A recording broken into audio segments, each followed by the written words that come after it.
You're buying Clayton's truck. Not buying his truck. I'm taking his truck. Does he know this? I'm not giving him cash for that beat-up piece of junk.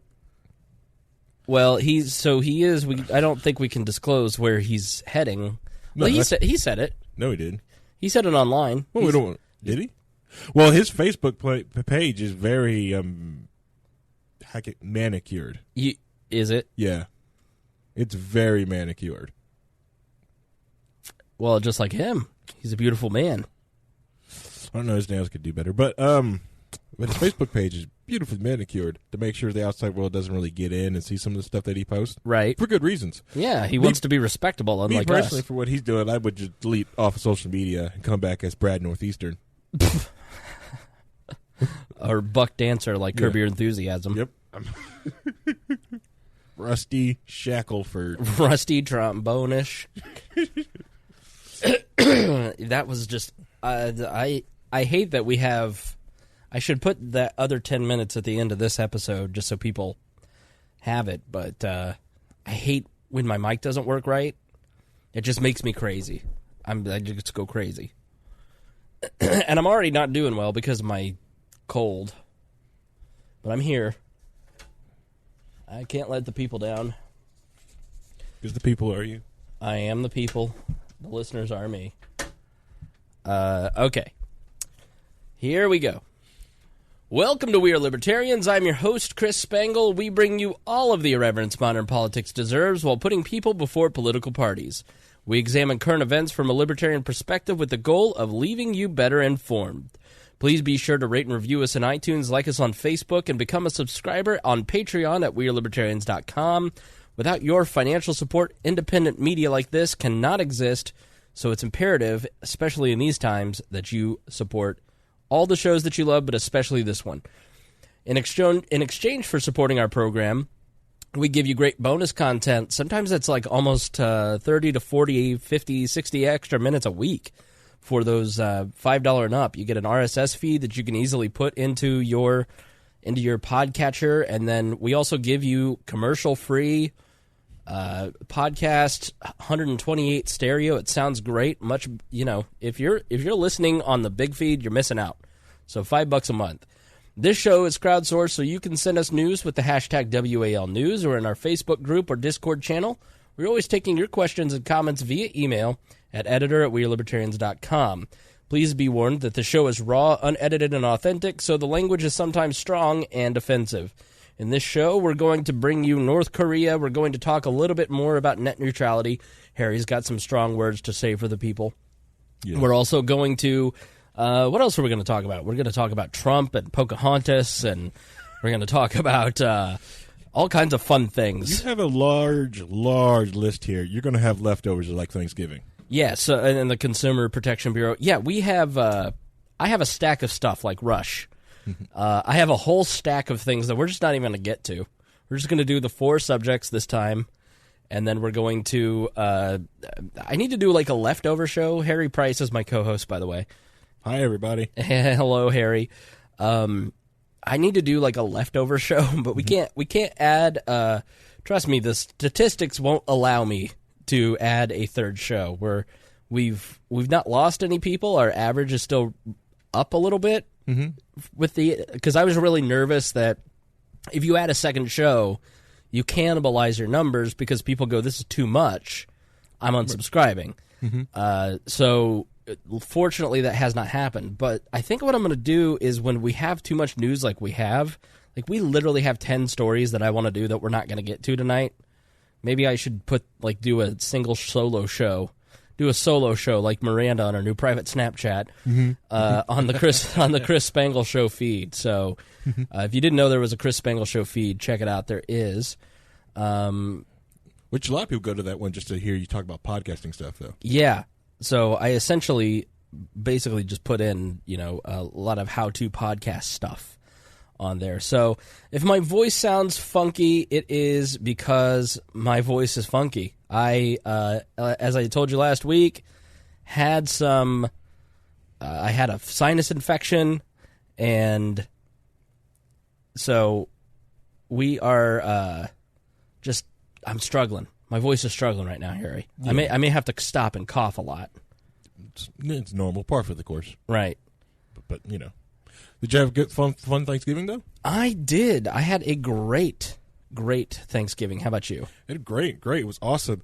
I got to be the creepy uncle in the corner talking about politics and libertarianism and all kinds of different stuff. And then my mother brought over her crazy friend, and we got to talk. And we sat in the kitchen and went all conspiracy theories while everyone was doing dishes and trying to get rid of us.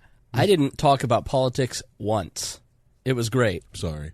Yeah, no, it's fine by me. I was ready for the break. I took 4 days of not reading the news. It was really nice. So, but we don't have that luxury this week. We've got too much to talk about, Harry. You're right. I'm sorry. We should start with North Korea. I really the Republic. The only reason I want to do this story, what'd you say? The Republic. Yeah. It's a dig at people who keep going, the United States of Republic. Yep, so is North Korea. Exactly. China. I know. I like those people. We're a republic, not a democracy. Those people are like grammar Nazis to me. Like, I know. I get it. You're just really bothering me. So North Korea launched a rocket, and this is actually a really big deal. Okay, and the response from Trump, as I heard the press conference, a few things stood out to me that concerned me. Okay. Which we'll get to. But first, North Korea today, just a few hours ago, fired off a missile, not a nuclear missile, but a missile. The missile took off from Pyeongchang, a town northeast of Pyongyang, a capital, at 3:17 a.m., and it flew east for about 53 minutes before landing off of Honshu, Japan's largest island, nearly 600 miles from the launch site. The missile was fired high into the air, reaching a maximum altitude of around 2,800 miles, and an arc similar to the North's two previous intercontinental ballistic missiles, or ICBMs, which were launched in July. They're much longer. David Wright, a senior scientist at the Union of Concerned Scientists, said the missile performed better than the two fired in July, with a potential range of more than 8,000 miles, able to reach Washington or any other part of the continental United States. It's pretty impressive, he said of the flight. This is building on what they've done before. It's muscle flexing to show the U.S. that they're going to continue to make progress. They probably fitted it with a mock payload, essentially that was next to nothing to show that this rocket could go far. Yeah. And with an actual nuclear payload, it wouldn't probably go as far. But people are saying that this could reach the east coast of the United States. That's how high it got. Right. How much altitude it achieved. So the other part of this is that they did it at night. And in every other missile test, they essentially roll these missiles out for days and signal that they're going to do it. This one, they didn't do that. They just rolled it out at night, filled the gas up horizontally as it was laying on the truck bed, and then shot it off. And so there was no warning that this was coming, whereas South Korea, Japan, and the United States had warning before. Yeah. So this is a pretty significant rocket. Yeah, because usually it's that show of force or show like that muscle flexion. This one was like, could they do this at night? Could we do this at darkness if we had to? Right. How fast could we actually do this? And it's like that's why it's concerning. So this comes after just another round of really tight sanctions and Trump's Asia trip, which everybody kind of expected after his trip to Asia that it would. Trump doesn't call him short and fat, but that the little short fat man in North Korea would launch a rocket. It's that's why this one's like it's very weird, and it is right after that of Trump labeling North Korea as the supplier of terrorism or one of the people that help terrorism go out and do that. So it's that's loud. That one sorry, I'm dying over here. I'm literally dying, Harry. It's okay. And when you do die, I want you to know we will carry on. Look at me. I am Harry. I am the leader now. Nothing has changed. You will listen to me. A few reasons. Yes, you could be concerned that this could reach the eastern seaboard, but you really have to understand that North Korea. It is Go ahead. Yeah, but it's a concern if it hits the western coast too. Exactly, it's right. just how high it gets. But like the other thing is like, can it get the payload in there? How much resources did they really spend in this guy? Right. No. I live in the eastern part of the United States, so that's what I care about. If you live in, let's be honest, if they hit California with a rocket, would we be sad? We would send thoughts and prayers. Okay? Oh, I would thoughts and prayers so hard. And depends on if it's NorCal or SoCal. Right. You know, Southern California, oh no, not Finland. Stay away from the technology up north. Yeah, but if you're going to go north, aim for like Oregon, not Washington, because I like Amazon. Yeah, and that's why it's all weird about this whole like DPRK thing is because when that soldier defected over from North Korea to the South Korea side, like when they got into the hospital, they were finding like massive like worms inside of this guy's gut, his intestine tract. Yeah, and found this guy's liver was shutting down. This was one of their soldiers. You have to understand in North Korea to be a soldier is to be in you may not be in the very top class. Mm-hmm. That's reserved for rich people and super supporters of Kim. Then the next class is scientists. Mm-hmm. Below that is soldiers. Somewhere around, then kind of like there's a whole community of Japanese who went. Japan occupied Korea before World War II. And so it's a very nice way of saying the way Japan was over in Korea. Yeah, well, occupied is the right word, but they were, what would you call it? Subjugating, oppressing the Korean people, bastardized their language. Erasing their heritage. Heritage, everything. It just destroyed everything in Korea. So there was a large population of Japanese. They are somewhere on the social rank of soldiers. And for whatever reason, but the Japanese families always have done better because they had Japanese currency when the switch took place. And there's actually a lot of there's a lot of North Koreans as well. There's a whole district of North Koreans that are North Korean who are educated in Japan at private schools. So even almost 100 years later, those ties still exist. But then there's like everybody else, and farmers below that, workers, and then there's kind of an untouchable class. So for a soldiers in North Korea are supposed to get the best of, but oftentimes they can't even get socks, they can't get underwear. It's really untenable because in the 90s, the North Koreans went through a great famine. So Kim Il-sung died in 1994. And when the Soviet Union collapsed in the early 90s, they lost all that state support and all that cash and all those raw materials from Russia and China. And it just got cut off right at the end of the 80s, early 90s. And then Kim Il-sung died in 94, and then Kim Jong-il took over. And so the economy just rapidly started to tank. And so what they did in North Korea is they instituted a policy of basically military aggression towards the United States, Japan, and South Korea as a way to keep solidarity. And so they just continually build up new military threats to kind of keep everybody in line, because the threat of war keeps everybody from really freaking out too much. So that's what this is about. These are propaganda rockets, and it is an effort to keep a hold on the society. What you have to understand is that once China kind of got its footing under itself in the 2000s, they started to support North Korea, and it lifted them out of that great famine, where you had millions die in North Korea. Nobody really knows how many people died in North Korea at that time, but it was millions, they think. And it was genocide in the northern part of, basically, Kim Jong-il just cut off the food to the northern part of North Korea. And the money and the resources from China started to flow in and lift them out of poverty.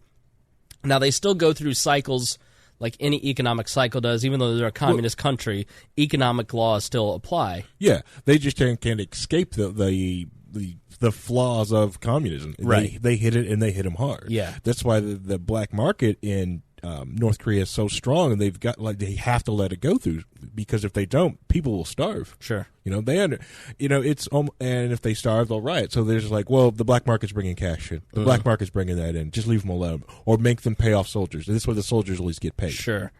So exactly right. So North Korea is totally dependent on China. Yep. They're the ones that they trade with. Although North Korea will trade with Egypt, Iran, Saudi Arabia, some of the Middle Eastern countries will trade with North Korea, and that's why they always end up on the state-sponsored terror list, is that they do send weapons and other things over to these Middle Eastern countries, or they just export their raw materials to these Middle Eastern countries which then fashion weapons, and that's how they get on the state-sponsored terror list. It's not because of the rockets totally, it's because of that. So they're never going to act unilaterally. And China is never going to let the Sung dynasty essentially disappear. And the reason is that China can't handle that influx there's 25 million people in North Korea. Mm-hmm. South Korea has 50 million people, and they're kind of out of space.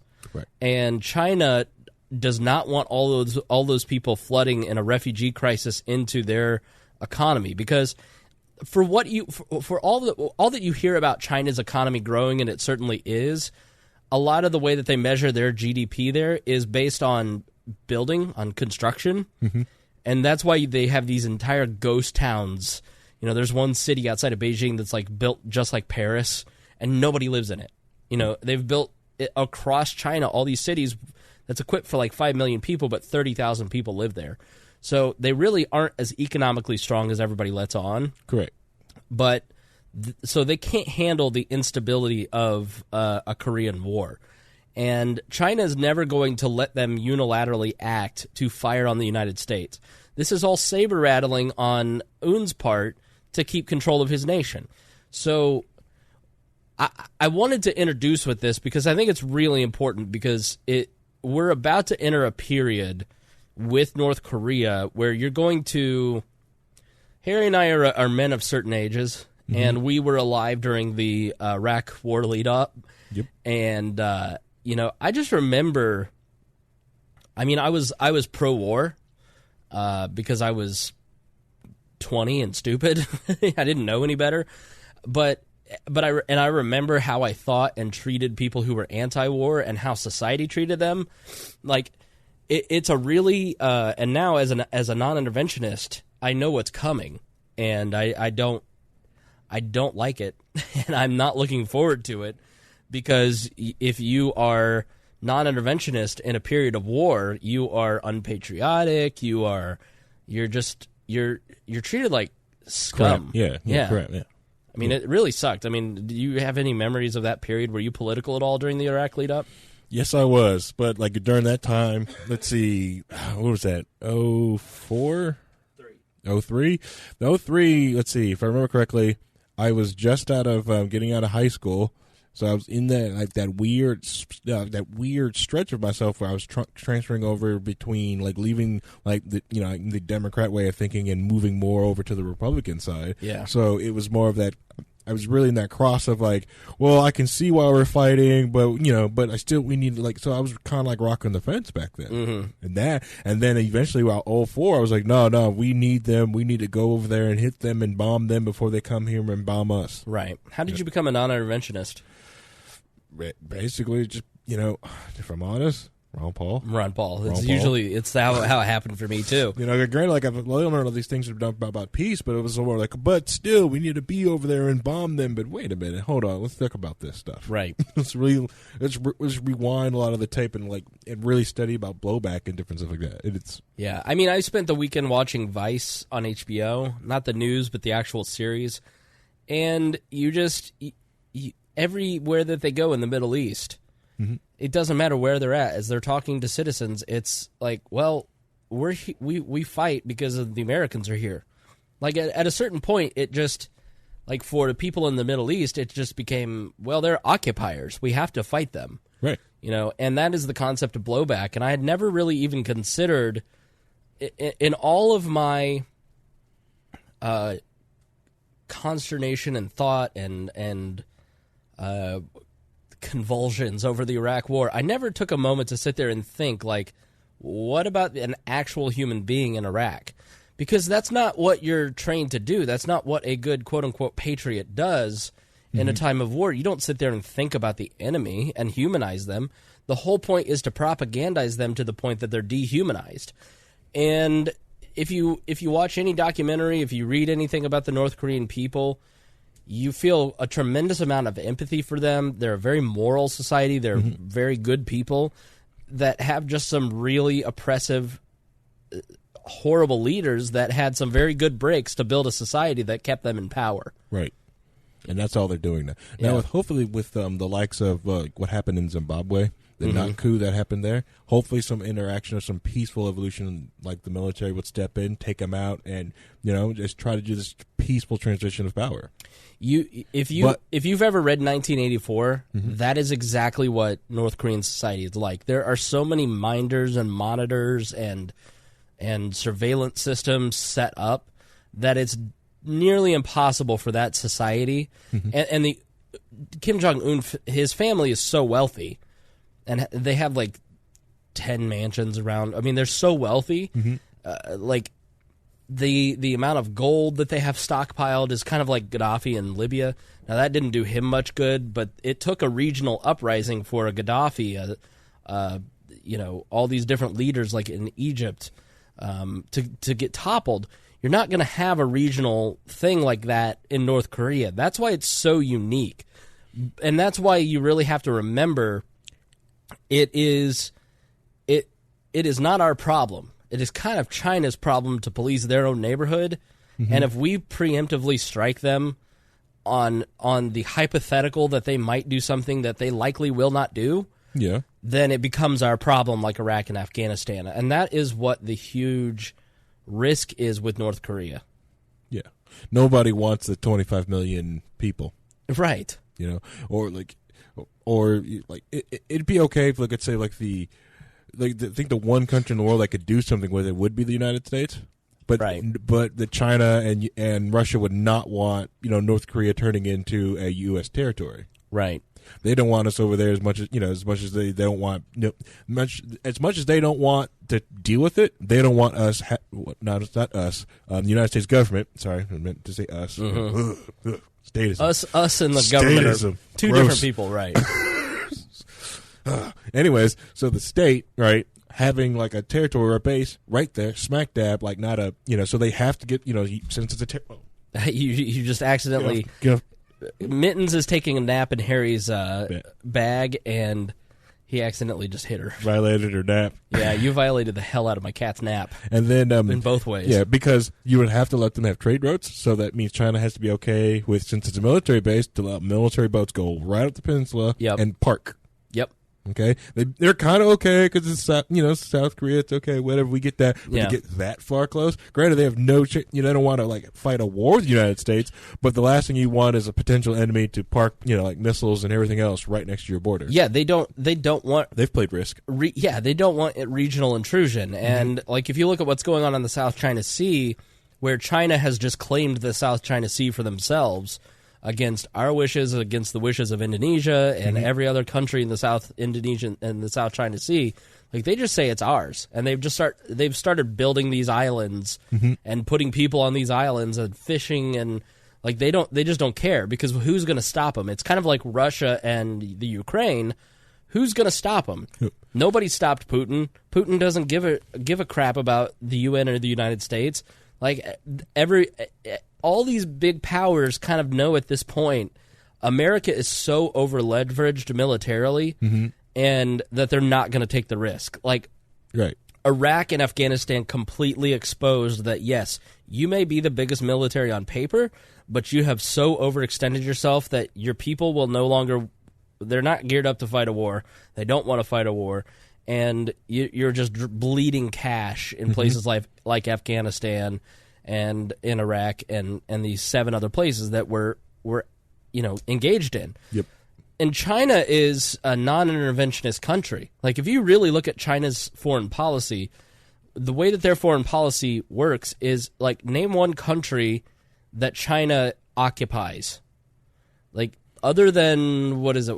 It's a Taiwan? Taiwan, technically. And Tibet? Yeah. But Whoa. They don't occupy Tibet. They have Tibet. Okay. Right. But, and Tibet... Trying to get into China one day. Okay. There's a dispute over Tibet, which is a tiny island. But if you look at America, we're heavily engaged. Now, they still sell arms. If you go to the Middle East and you look at Yemen, for instance, Saudi Arabia buys a lot of weapons from China. You know, essentially, the United States is first and foremost in spreading weapons around the world. And Russia and China are right behind them. And you want to sell these weapons because you want to sell the parts, too. But China doesn't interfere in foreign policy too much. And what they're doing is, like, they've go look up the stadiums in China, like Chinese stadiums that have been built all across Africa. Oh, so what they do is they just go build soccer stadiums for like a place like the Congo and the Stadium of the Martyrs or something, which is a very Congo name. But China just invests heavily in all these countries, gives jobs to the people of Africa, builds them stadiums. And then people are like, yeah, we like the Chinese. They don't push us around and tell us what to do, like the IMF and the United States and the UN. Like, we'd much rather have the Chinese help than the Americans help. Yeah, and Africa, they also take the black women over there and bring them over to China because of the Chinese one-child policies. Yeah. So there's a lot of, like, men in there with no wives. Like, it was going through that crisis of wife sharing. And then they're like, wait a minute, we just bring black women from Africa over. Yeah. You know, it's easier. Yeah, but you are right. Yeah, they went over there. They do economic development, so they get new trade partners, and they realize that, you know, it's if you build up this country, you know, and you let them trust you because they want you, they'll give you cash. They'll give you money. They'll be your trade partner. Right. And then if any other these Middle Eastern countries try to screw you over for trade routes, whatever, I'll just go right through you. Yep. Go right through you. Exactly. So China's not using their military might; they're using their economic might, and look how fast her economy is growing. Yeah. So and it's crazy, and it's like and you talk about a country back in like the 1950s had a massive famine, losing all bunch of people, communist as all hell, and just decided to take the ideas of, I don't know, free market capitalism to just a little extent, and just kind of let it go wild and leave it alone. Yeah, and that's really the model that we ought to be following. I mean, not the communist model, but. Not trying to be the world's policeman. Yeah, not trying to be the world's policeman and just let the market do on its own. You know, like because like communist China is still there, but but their government understands that if they mess with anything inside those zones, anything with the economic ability, it would dry up overnight. Yeah, people would move those businesses out of it. Just kind of like what Coca-Cola did to get it the heck out of Venezuela. It got out quick. It was a fast switch over. So I apologize to our video viewers because the board is acting up and I don't have a good plug-in to the Mevo. But for the other thousands of people listening, you're going to hear a press conference and with Donald Trump and Mitch McConnell and Paul Ryan. The second voice you'll hear is Paul Ryan. The third voice you'll hear is Mitch McConnell. The fourth is James Mattis. I don't know that we'll get that far because we're not going to play too much of this. I want you to listen for a couple things. So if you are old enough to remember the invasion of Iraq and the lead up to Iraq, there was this period where everybody knew that America was going to invade Iraq. Like, it was a done deal. And military action was going to happen. And we were like, you can't mobilize that many soldiers, that much equipment without, like, tipping people off and calling up the guard and things. So, especially in a free country with an open press like ours. But the rhetoric changed at a certain point. And I've started to see the foreign policy team of Donald Trump and Donald Trump himself have that shift. So, you know, and I was reading, I actually just threw it away, Axios. You know, Axios said, you know, at this stage, calling on North Korea to give up its nuclear weapons and missile no longer counts as serious diplomacy because they're not doing it. Yeah. The Trump administration should make clear what it is willing to offer in exchange for such a freeze, whether sanctions relief, a formal end to the state of war, or an adjustment to the U.S. South Korean military exercises. Now, let me explain these, because these are actually really smart ideas. So, what has happened in the past, Madeleine Albright, when Clinton, you know, after that military buildup in 94 and starting to be an aggressive state, the Clinton administration struck a deal with Kim Jong-il.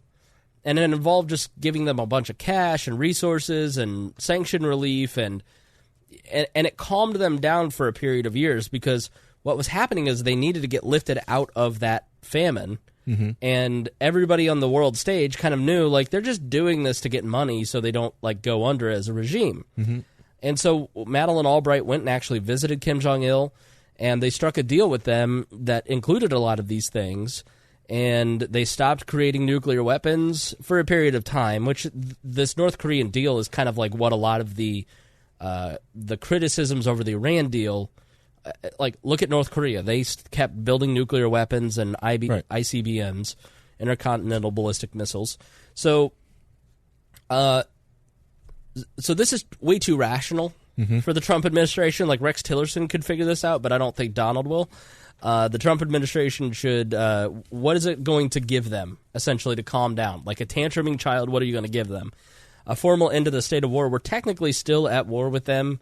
We just have a ceasefire on the 1954 South Korean War, the Korean War, and or an adjustment to the U.S. South Korean military exercises. We do a tremendous amount of military exercises in South Korea. We're doing them to Russia, to China, to Iran, Iraq, and ISIS. We have active military there, but we do these military exercises, and what it does is it just freaks North Korea out. Like a Putin goes, okay, yeah, you're doing military exercises. Watch this. I'll put 76,000 troops on the border of Poland and do a military exercise, which he did, and or just get a sub to go like, so where's international waters end here? Exactly right. Here real quick. Exactly right. And so, but North Korea doesn't have that sophistication, and you should not underestimate Kim Jong-un. He was educated in Switzerland. He speaks multiple languages. He is not a dumb person by any stretch of the imagination. He is not an irrational actor. He's not a crazy person. He's a despot who is trying to hold on to power. And he's not like Paris Hilton, where they ruined the third generation. He's the youngest of the three sons, and he was chosen. That's alive. That's alive. The other two somehow are dead. Strange. But he was chosen because he was the brightest, and so he's not a dumb person. He can be reasoned with. The guy just wants to stay in power. And so there's the moral cost there that every person listening has to, like, figure out for themselves. Okay, so if you study it, like, if you read the great book by what is that book that I just raved about? Barbara, Nothing to Envy. It was a great book. And it's about the life of North Koreans over the past 50 years. You see how much suffering there is. And enabling him to stay in power, all that does is keeps him in power and keeps another 10 to 20 years of quote-unquote peace. Where you're kind of extending it, hoping that he fails and you have a failed state, and then he picks it back up. But that extends the misery of the North Korean people. Yeah. But the reality is that if you militarily attack them, look at Iraq. Do you think that the biggest problem with Iraq and Afghanistan, the reason that we will never have quote unquote victory in those locations, is because they feel completely betrayed by America, by the American government. Like, in Afghanistan, you sit there and you hear about all the schools that we've built and all the progress that has been made for women and blah, blah, blah. Well, like, the average Afghan just thinks, like, well, you heard in a couple episodes ago where George was basically saying, I was willing to sit and barter, but the majority of my colleagues, my fellow soldiers, were not. And the faces of every Afghan fell when we would walk out of every room like that. And that's been going on for almost 20 years now. So you have it, and you've completely let opium come back. So opium now, heroin, basically, makes up 60% of Afghanistan's economy. It's the world's first true narco state, and it's our fault. And you have to wonder how much of that contributes to our own opioid problem. So doing something militarily does not necessarily mean that there's going to be humanitarian relief for the North Koreans, and you have a population of people who are not like a fourth generation of. It's not like Egypt, where you have this huge group of young people who are ready to fight, who are young and hungry.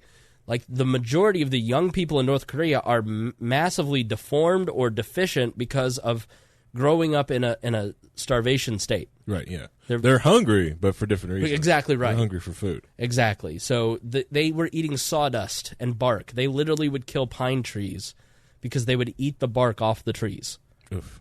I mean, that's a level of hunger you can't imagine. Yeah. So and it just shows you the failure of communism. I mean, it's truly a tragic tale, but they're short of. There's just not really a good solution. And that's sometimes the problem with being a non-interventionist. There isn't really a good solution. I can't sit here and say, like, here's what we ought to do. We should give them a bunch of American money. Well, I don't like that as a taxpayer. Right. And I don't like the morality of extending their misery. Correct. But I certainly don't like the option of sending American troops to South Korea to invade another country and inherit another 40-year quagmire. Correct. So there really isn't a great solution here. Yeah. But there's got to be, like, all right, with Trump spending so much time over in China, that had to be on the table. There had to be a discussion for it. Sure. Okay. And watching the coup that happened in Zimbabwe and understanding, like I said, that, it comes to a time that, you may just need to topple the dictator over with somebody else. Just like you said, that whole regional thing, that might be the way to do it. Now, sending in tax money sucks. Sending in money that you've stolen from other people to pay off different warlords, but, you get warlord fighting warlord, and then, you come in from the chaos. You know what really, truly changes it? It's culture. Yeah. If you look at Cuba, their young people love America and have a spirit of freedom and have been able over the last 20 years to change their government because of American hip-hop. They were able to pick up the radio signals from Miami radio stations, and there's a huge hip-hop culture there now. In the fall of the Soviet Union, it was blue jeans. Yes, it was Ronald Reagan and Pope John Paul and Margaret Thatcher, and the government always takes credit for that. But more than anything, it was the fact that they started to get information seeping in, and they were like, they have blue jeans? Look how good this looks. I want those.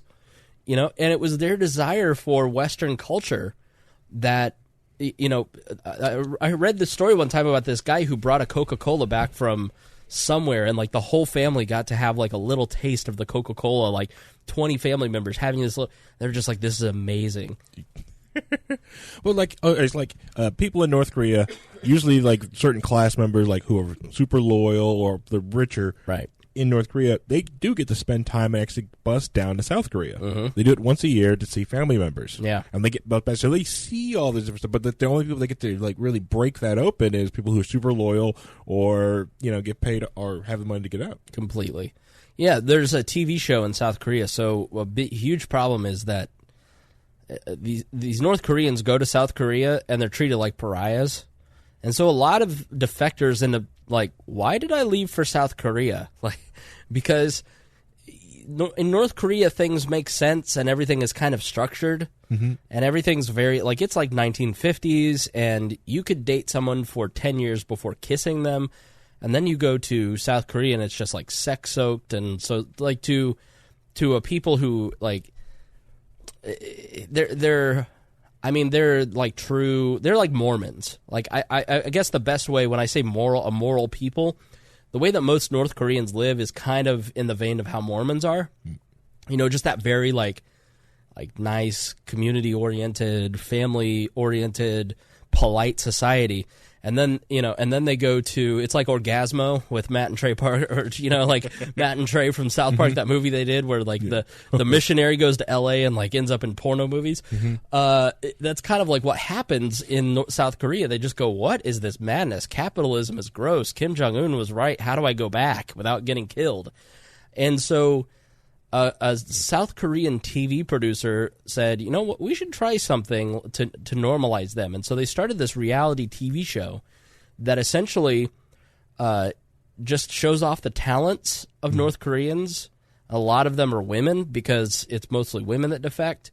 and they're all beautiful. And so, like, people started to see, like, the human side of North Koreans.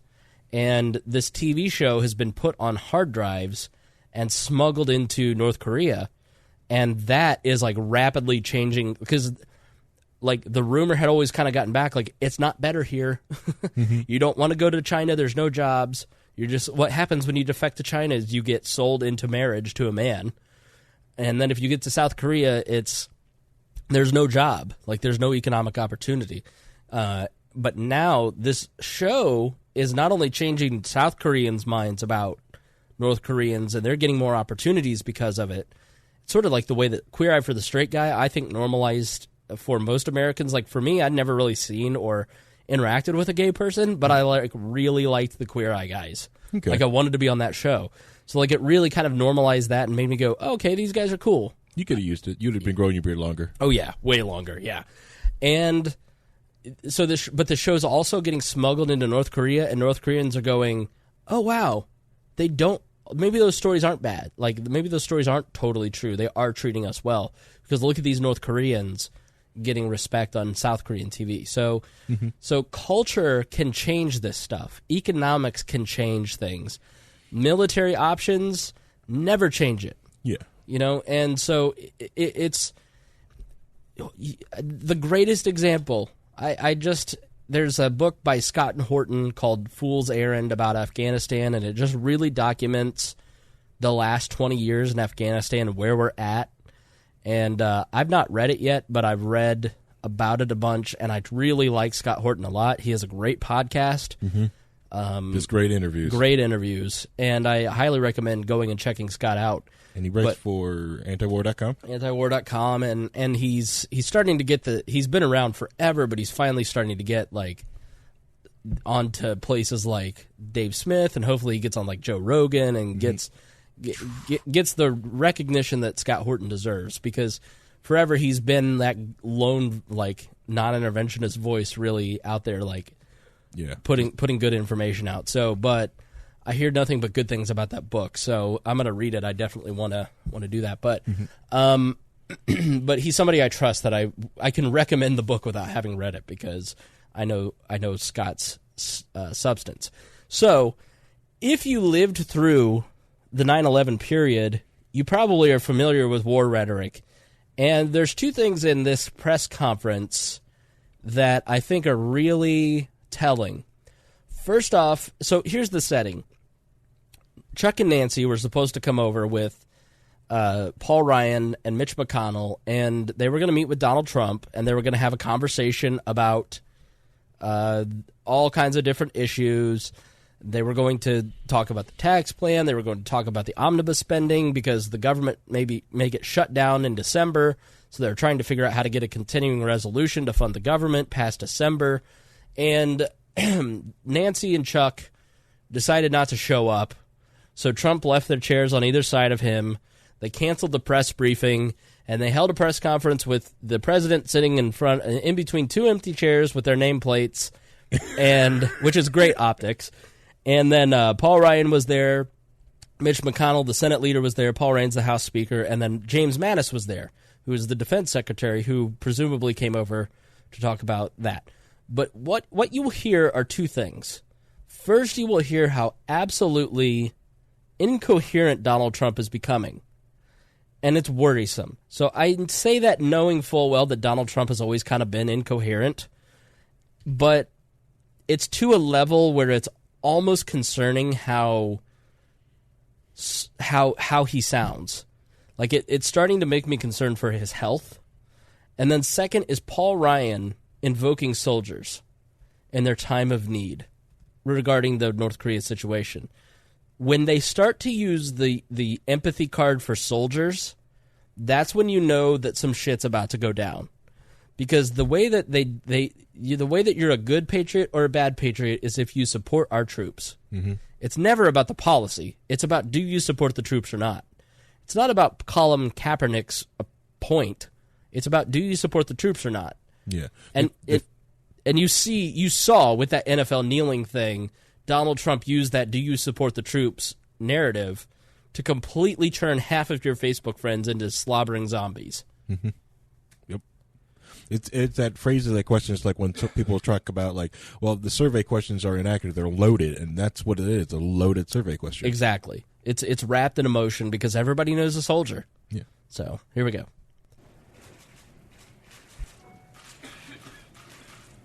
Thank you very much.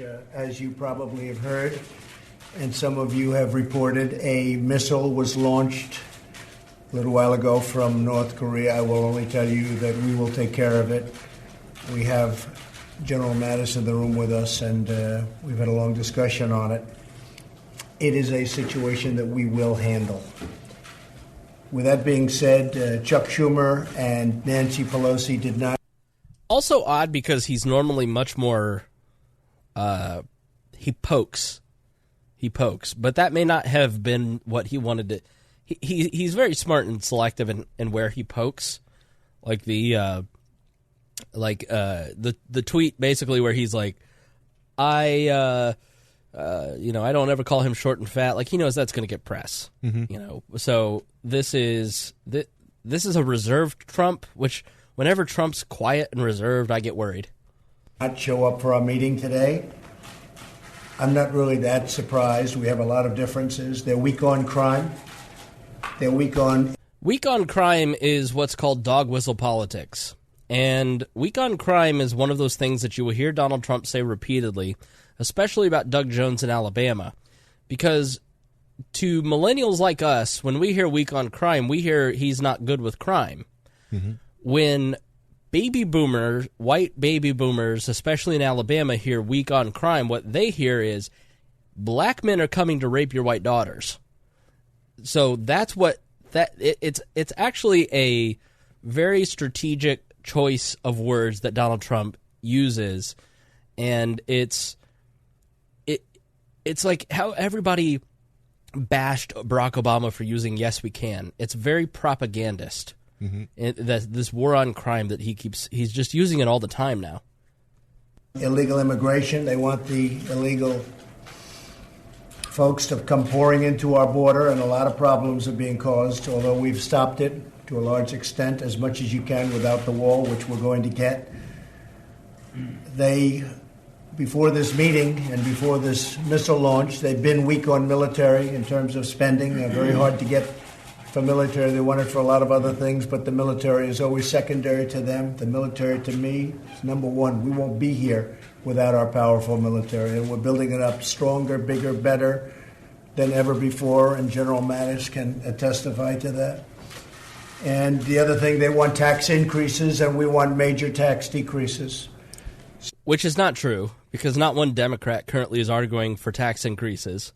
So that's a very strategic propagandist point, again, that Donald Trump is putting out there, that you will start seeing repeated over and over and over from your right Facebook friends, that Democrats want tax increases because they're not supporting the tax bill. Correct. That's not true. That's not what is on the table. It's like net neutrality, where you're arguing hypotheticals. Yeah, and if they try to come out against it, since they don't have a bill to introduce, like, well, you don't have a bill, and you're voting against the tax decrease, so you want increase. Right. Yeah, you can't. It's a no-win. Right. So, and in all of this, Donald Trump is not, like, what you have to realize about Donald Trump is he's not our president.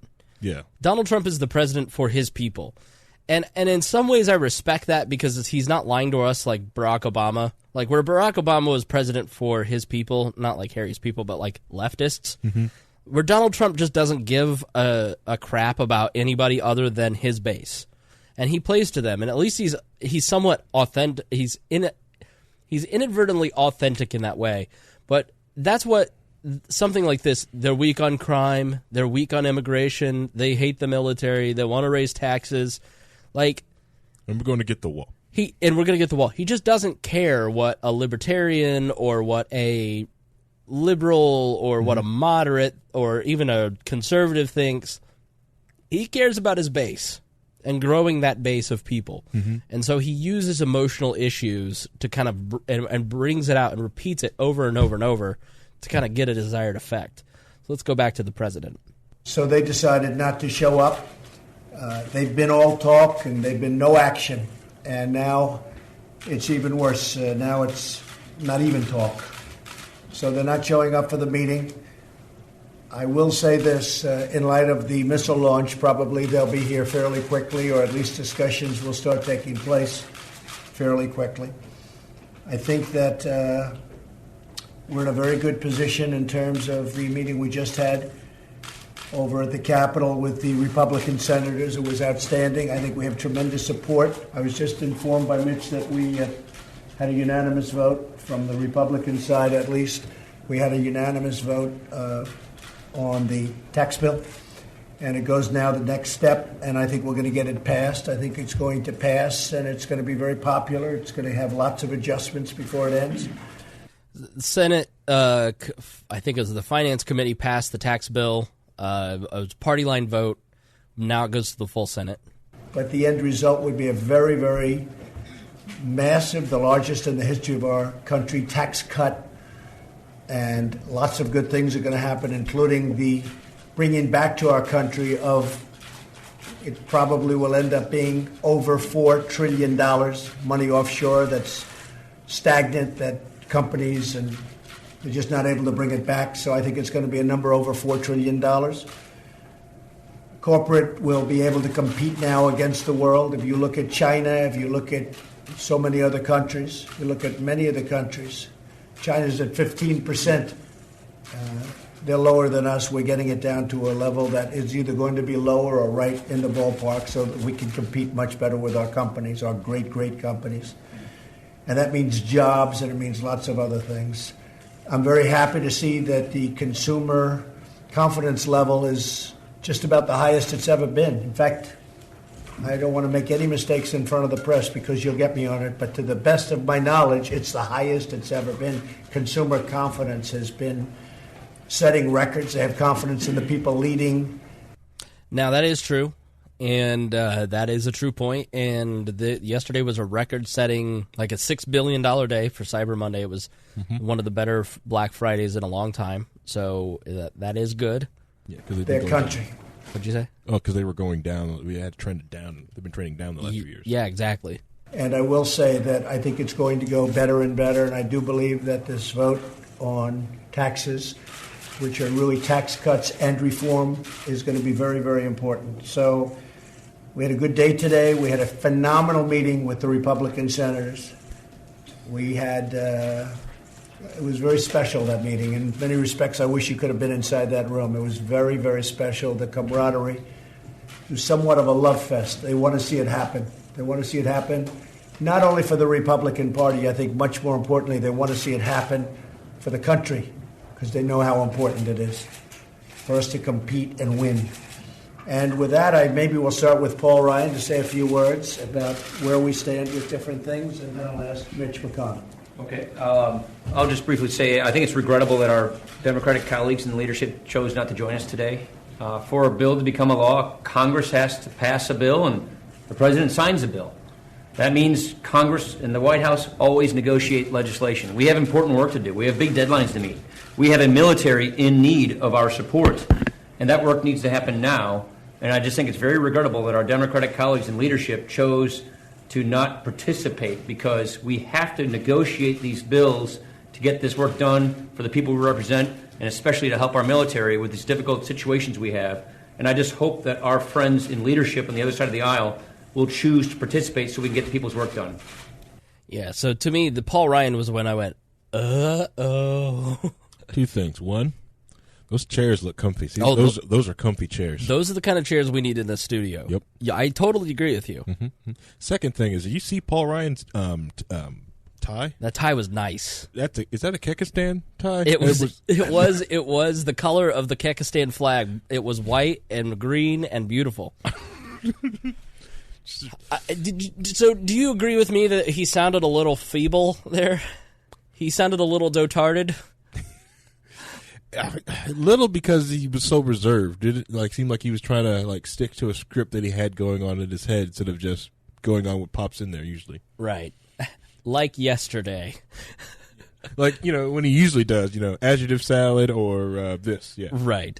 So I don't know. I listening to it, and then this moment yesterday, it's he's talking to the last of the Navajo code talkers, and these guys helped win the war because they talked in Navajo, and it was a language that the Germans and the Russians couldn't, they didn't know what Navajo was.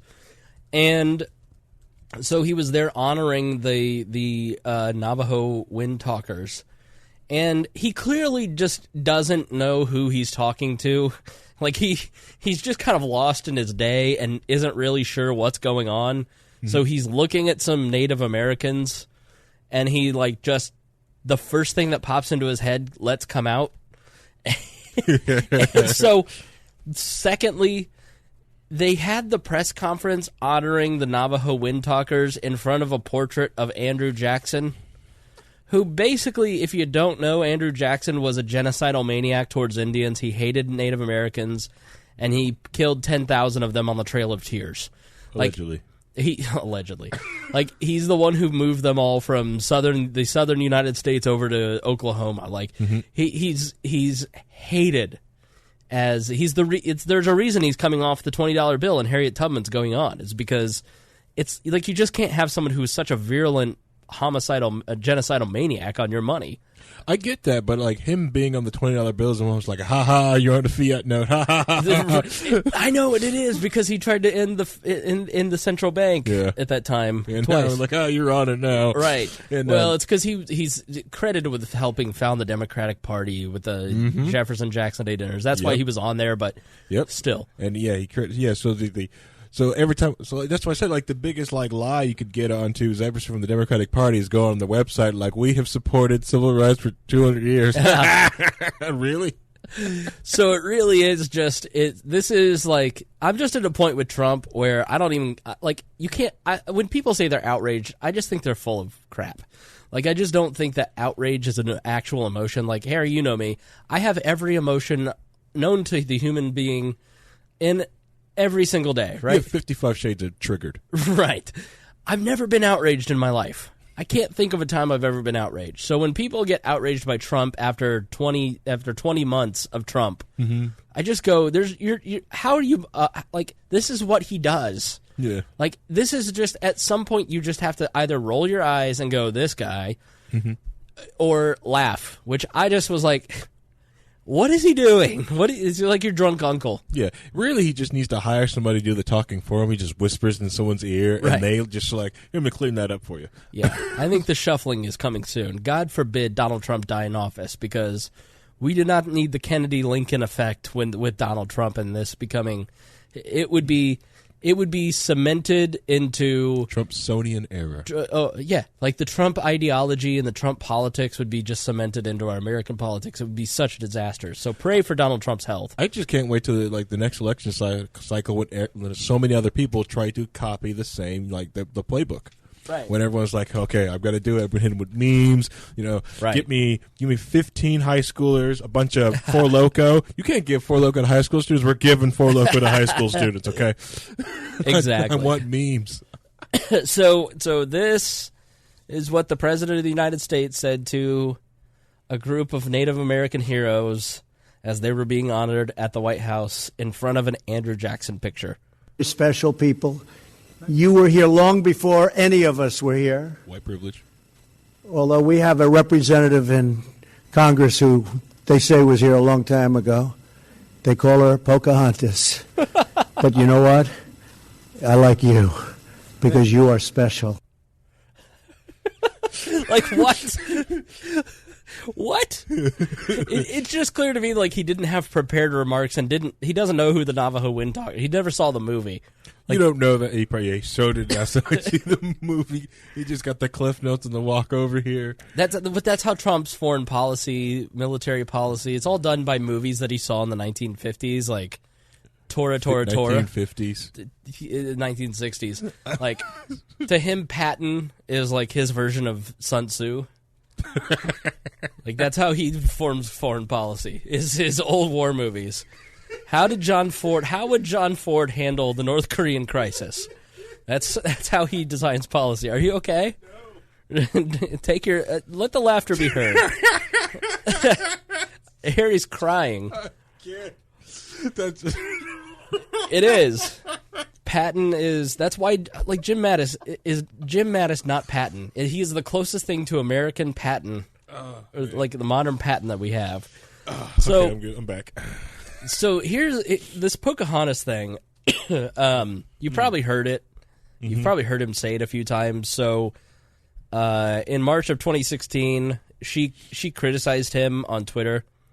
She's got about as much Indian blood as I have. Her whole life was based on a fraud. She got into Harvard and all that because she was a minority. June 2016 on Twitter, Crooked Hillary is wheeling out one of the least productive senators in the U.S. Senate, Goofy Elizabeth Warren, who lied on heritage. June 2016, at a campaign rally in Virginia. Pocahontas is not happy. She's not happy. She's the worst, Pocahontas. I'm doing such a disservice to Pocahontas. It's so unfair to Pocahontas, but this Elizabeth Warren, I call her Goofy. Elizabeth Warren, she's one of the worst senators in the U.S. Senate. And Republicans were outraged because this was the early days of Trump where we were like, oh, this guy's starting to win. We need to deal with him.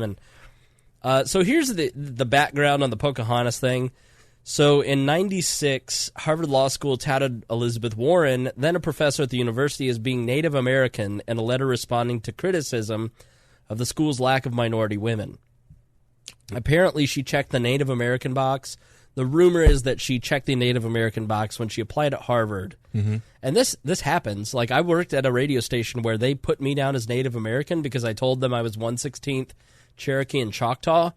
And so they put me down as Native American for the EEO file, for the Equal Opportunity Employment Act. So I'm like Elizabeth Warren too, basically. But so then in 2012, when ran against Scott Brown, who was the Republican that miraculously beat that took over for Ted Kennedy.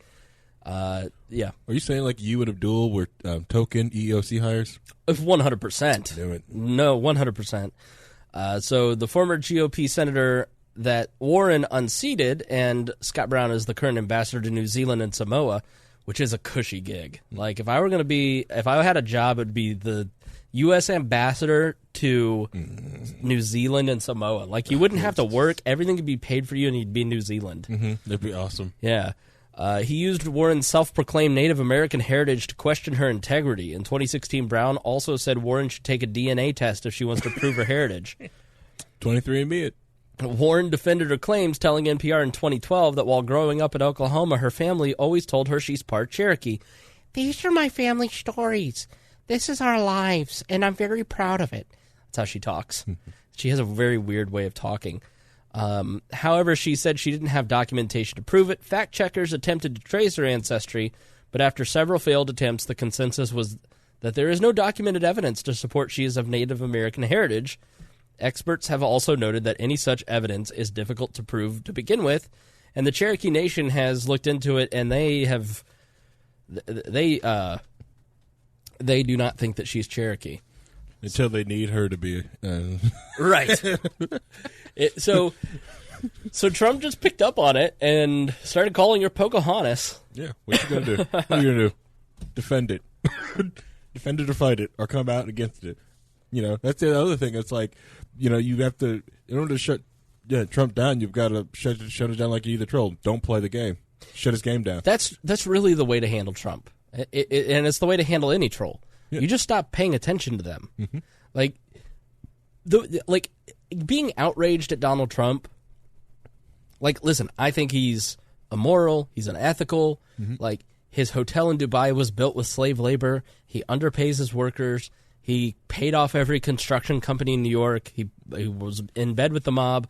Like, it's everyone in New York, though. I know. And Chicago. I know, but I'm saying, like, the guy isn't like some profound moral leader, and he has become that to a certain voting segment of our population because the people that they hate are constantly bitching about him. Mm-hmm. And so people like me who I don't have anything, and like Donald Trump, like, I think some of the justice, like Neil Gorsuch was a win, the appointment of Federal Society judges to the bench is going to be good for the Constitution. Mm-hmm. The deregulation has been very good. Like, so there's some things that I think that he's done well, But by and large, I also think this tricky. So basically, the way that they have, a way of killing something in government. If you pass a law that the other party passes a law and you don't like it, you can just choose not to fund it. So even if a bill gets passed into law, this happens at the local, state, and federal level, you can just choose. It's called an unfunded, it's just like it's not funded. Yeah. So effectively, the law never gets implemented because it never gets money. Mm-hmm. What Trump is effectively doing is he is not staffing the federal government. And so he's just kind of, with labor, he's defunding the government labor-wise. So he's just not hiring people. And he's putting in hiring freezes and everything. So it's some of that stuff, I think, from a libertarian perspective, that's good because that's a de-escalation of the growth of government that we saw under Donald Trump or Barack Obama. But so you'll eventually be able to say the growth of government under Donald Trump. Right. No, for sure. But he's not the great libertarian hope. Like he's ethically, morally grotesque. He's not a good representative. I think that the effect on politics has been awful.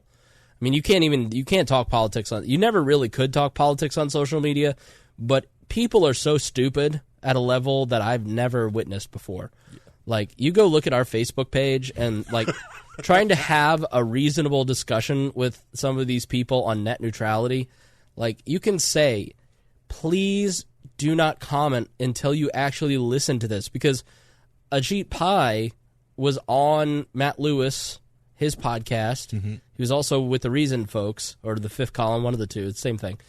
And like I learned a lot, and I was like, people need to hear this. Like, this is the other side that you're not hearing, and it's pretty convincing. And it's just like, this page hates liberty. How could you call yourselves libertarians? Like, you can't have a reasonable discussion on Facebook. Like, it's just, and Trump has kind of killed that, and it sucks, but. Yeah. It's top keck, though, bruh. Top keck, yeah. And that's the other thing. Is like, this is liberty. Is like we try to say is like there's many paths to liberty. Okay, and right, especially when it comes to net neutrality, dude. You're screwed either way. Let's save it because we're going to talk about that after this next subject. Okay, all right. Oh wait, I'll put it back in the chamber. Yes, because talking about Elizabeth Warren, I've gotten several requests to talk about. Even before today, the Consumer Financial Protection Bureau, the CFPB. So this is an interesting story. So let's talk about what the Consumer Financial Protection Bureau was. Okay, this bureau, you have like these regulatory agencies for things like toasters. Mm-hmm. And so a Harvard professor named Elizabeth Warren wrote a paper where she's basically like, you're going to regulate a $30 toaster, but nobody regulates financial products. Like, nobody regulates student loans or payday lenders or mortgages or any of this stuff. Like, credit unions, who's actually out? Like, what is the agency that if you have a problem, you can go to that agency and they can deal with this issue? And so she the year before the financial collapse in 2007, published this paper talking about the Consumer Financial Protection Bureau. And if you remember, the Dodd-Frank bill was passed in the wake of the reforms, and Barney Frank is from Massachusetts. Yeah. He's from Boston. And so he knew Elizabeth Warren, he had run into her, he had read this paper, he liked the idea, and so he put it into the Dodd-Frank bill. And the creation was authorized by the Dodd-Frank Wall Street Reform and Consumer Protection Act, whose passage in 2010 was a legislative response to the financial crisis and the subsequent Great Recession. It was established as an independent agency, but the status is being reviewed by the U.S. Court of Appeals. So this is from Wikipedia, by the way. According to former director Richard Cordray, I keep thinking it's Rob Corddry from the Jon Stewart days of the good days of the Daily Show. Good days. I'm sorry about the coughing, guys. The Bureau's priorities are mortgages, credit cards, and student loans. It was designed to consolidate its employees and responsibilities from a number of other federal regulatory bodies, including the Federal Reserve, the Federal Trade Commission, the FTC, the Federal Deposit Insurance Corporation, the FDIC, and the National Credit Union Administration, even the Department of Housing and Urban Development, HUD. The Bureau is an independent unit located inside and funded by the U.S. Federal Reserve with an interim affiliation with the U.S. Treasury Department. So that's part of its independence, is that it's not funded by politicians. It's funded by the Fed through overages of $20 trillion in debt, and we have overages at the Fed, I guess. So it writes and enforces rules for financial institutions. And it examines both bank and non-bank institutions, monitors, and reports on markets. You can basically write them and say, I think I'm being ripped off by this person, and they will look into it for you. And, one of the criticisms is that, like Wells Fargo, people started writing in about the Wells Fargo scandal where, basically employees were writing in and saying, there's an account open in my name, what's going on? Turned out that, this was this massive fraud scandal inside Wells Fargo, and they didn't do anything about it. But we'll get more onto that later. So, since the database was established in 2011, more than 7,300 complaints have been published. CFPB detractors argue that it is a gotcha game. There's already a database maintained by the FTC, although that information is not available to the public. And so the issue of who leads the CFPB has been in contention from the beginning. So originally, Barack Obama had hired, by this point, by 2011, he had hired Elizabeth Warren to work in the Treasury Department as a special advisor to the president. And she was kind of the de facto head of this agency before it really was implemented. But it was clear that Elizabeth Warren was not going to get confirmed by the Senate. That will come into play here. So, because the head of this agency is an executive agency, even though it is outside of the scope of Congress in some ways, it is not, it is still, you have to have the Senate approve whoever the appointment is. And this has been kind of an extra constitutional agency, and this has been the argument that Republicans have made from the very beginning, that there are things within this organization that aren't constitutional. That you can't just you can't create this agency that doesn't have oversight by Congress, that then has the ability to form regulations and punish American companies. Right. Like, there has to be you can't have a federal agency that isn't accountable to the president or to Congress.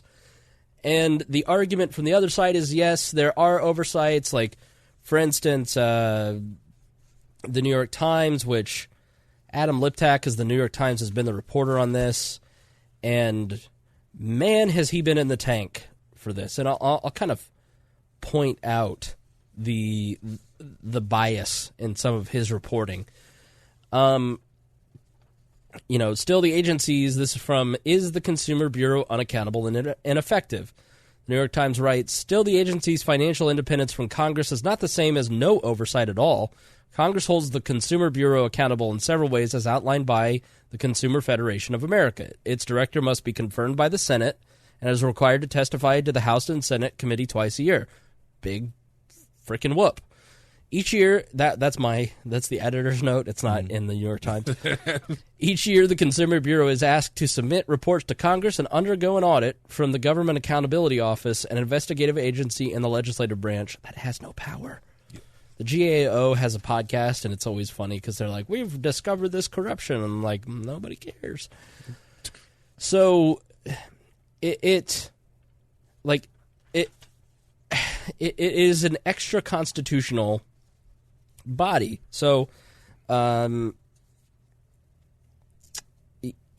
also, like, the publication of the complaints on a public website, you could argue is not necessarily fair, because it's kind of like the same thing where it's like, if you're a business and you're a payday loan person and you're dealing with a certain population, and listen, I go to the pawn shop all the time. When I need an extra $200, I take something to the pawn shop because, man, that's cheap, easy cash. I always get it out. It's awful. of course. But I'm bad with money.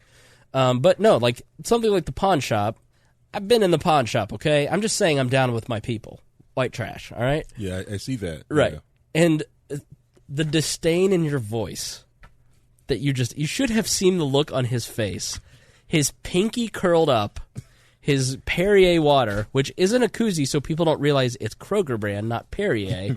So I'll not have you judging me. Just saying, I was like, that's a awful way to It's very dumb. Yeah, But sometimes if you need an extra $200, it's better than going out and taking a real loan. Well, you could probably just go down to like a truck stop. You could probably make that $200 real quick. With my mouth? Yes. Okay. Well, I'm a lady, sir. I'm a lady. So go ahead. Yeah, but when you're working with the dredges of society, everyone out there that works with the general public knows that sometimes these people call in for about anything. So like if you work, let's say retail at a gas station, people call on you just because they don't like you.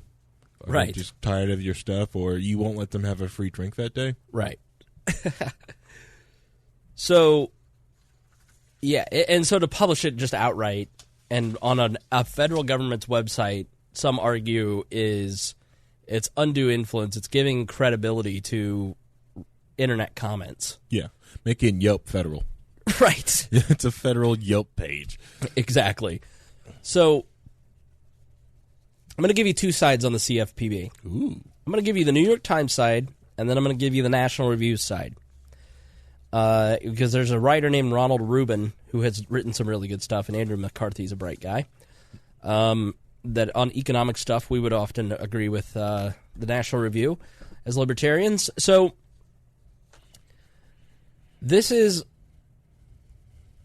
like you will so there's never been a moment in history where I've seen people, at least in the last 100 years, distrust the press as much as they do right now, to the point that they're willing to bet on sending a child molester to the Senate. Because like 10 years ago, child molesting, we're not cool with that. You got to go to jail. Like, we're putting Jared in jail, but we'll put more in the Senate. Like, it's fine, because we just distrust the Washington Post so much that we got to send this guy to the Senate. Well, they actually had physical hardcore proof with Jared and the other news. Let's take a look at Roy's hard drives. Let's see what kind of YouPorn he's hitting up. YouTube just got rid of like 65,000 YouTube accounts because they were, up to no good on 6,000 accounts. It was like 150,000 videos. Yeah, it was ridiculous. And I am just guessing that probably never mind.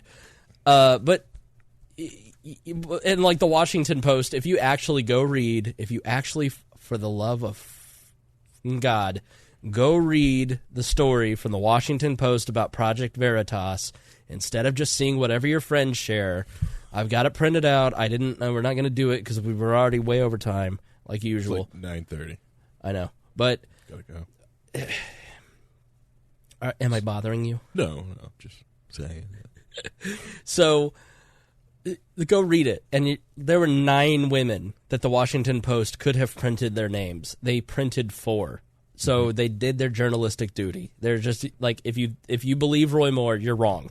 Like there's just no planet in which you could believe Roy Moore at this point. Like, you can sit there and say, like, you can be intellectually honest and say, yeah, he probably did that 40 years ago, but I don't want a Democrat in the Senate. And you could make that argument, but like, you can't at this point really look into the Roy Moore situation and go, I don't believe the women. Like, I don't see how you can intellectually get there. Well, then someone will say, like, well, the Democrats pro-choice, and, so that's killing babies. But so I'm going to pick the lesser of two evils. Picking the lesser of two evils is at least an argument.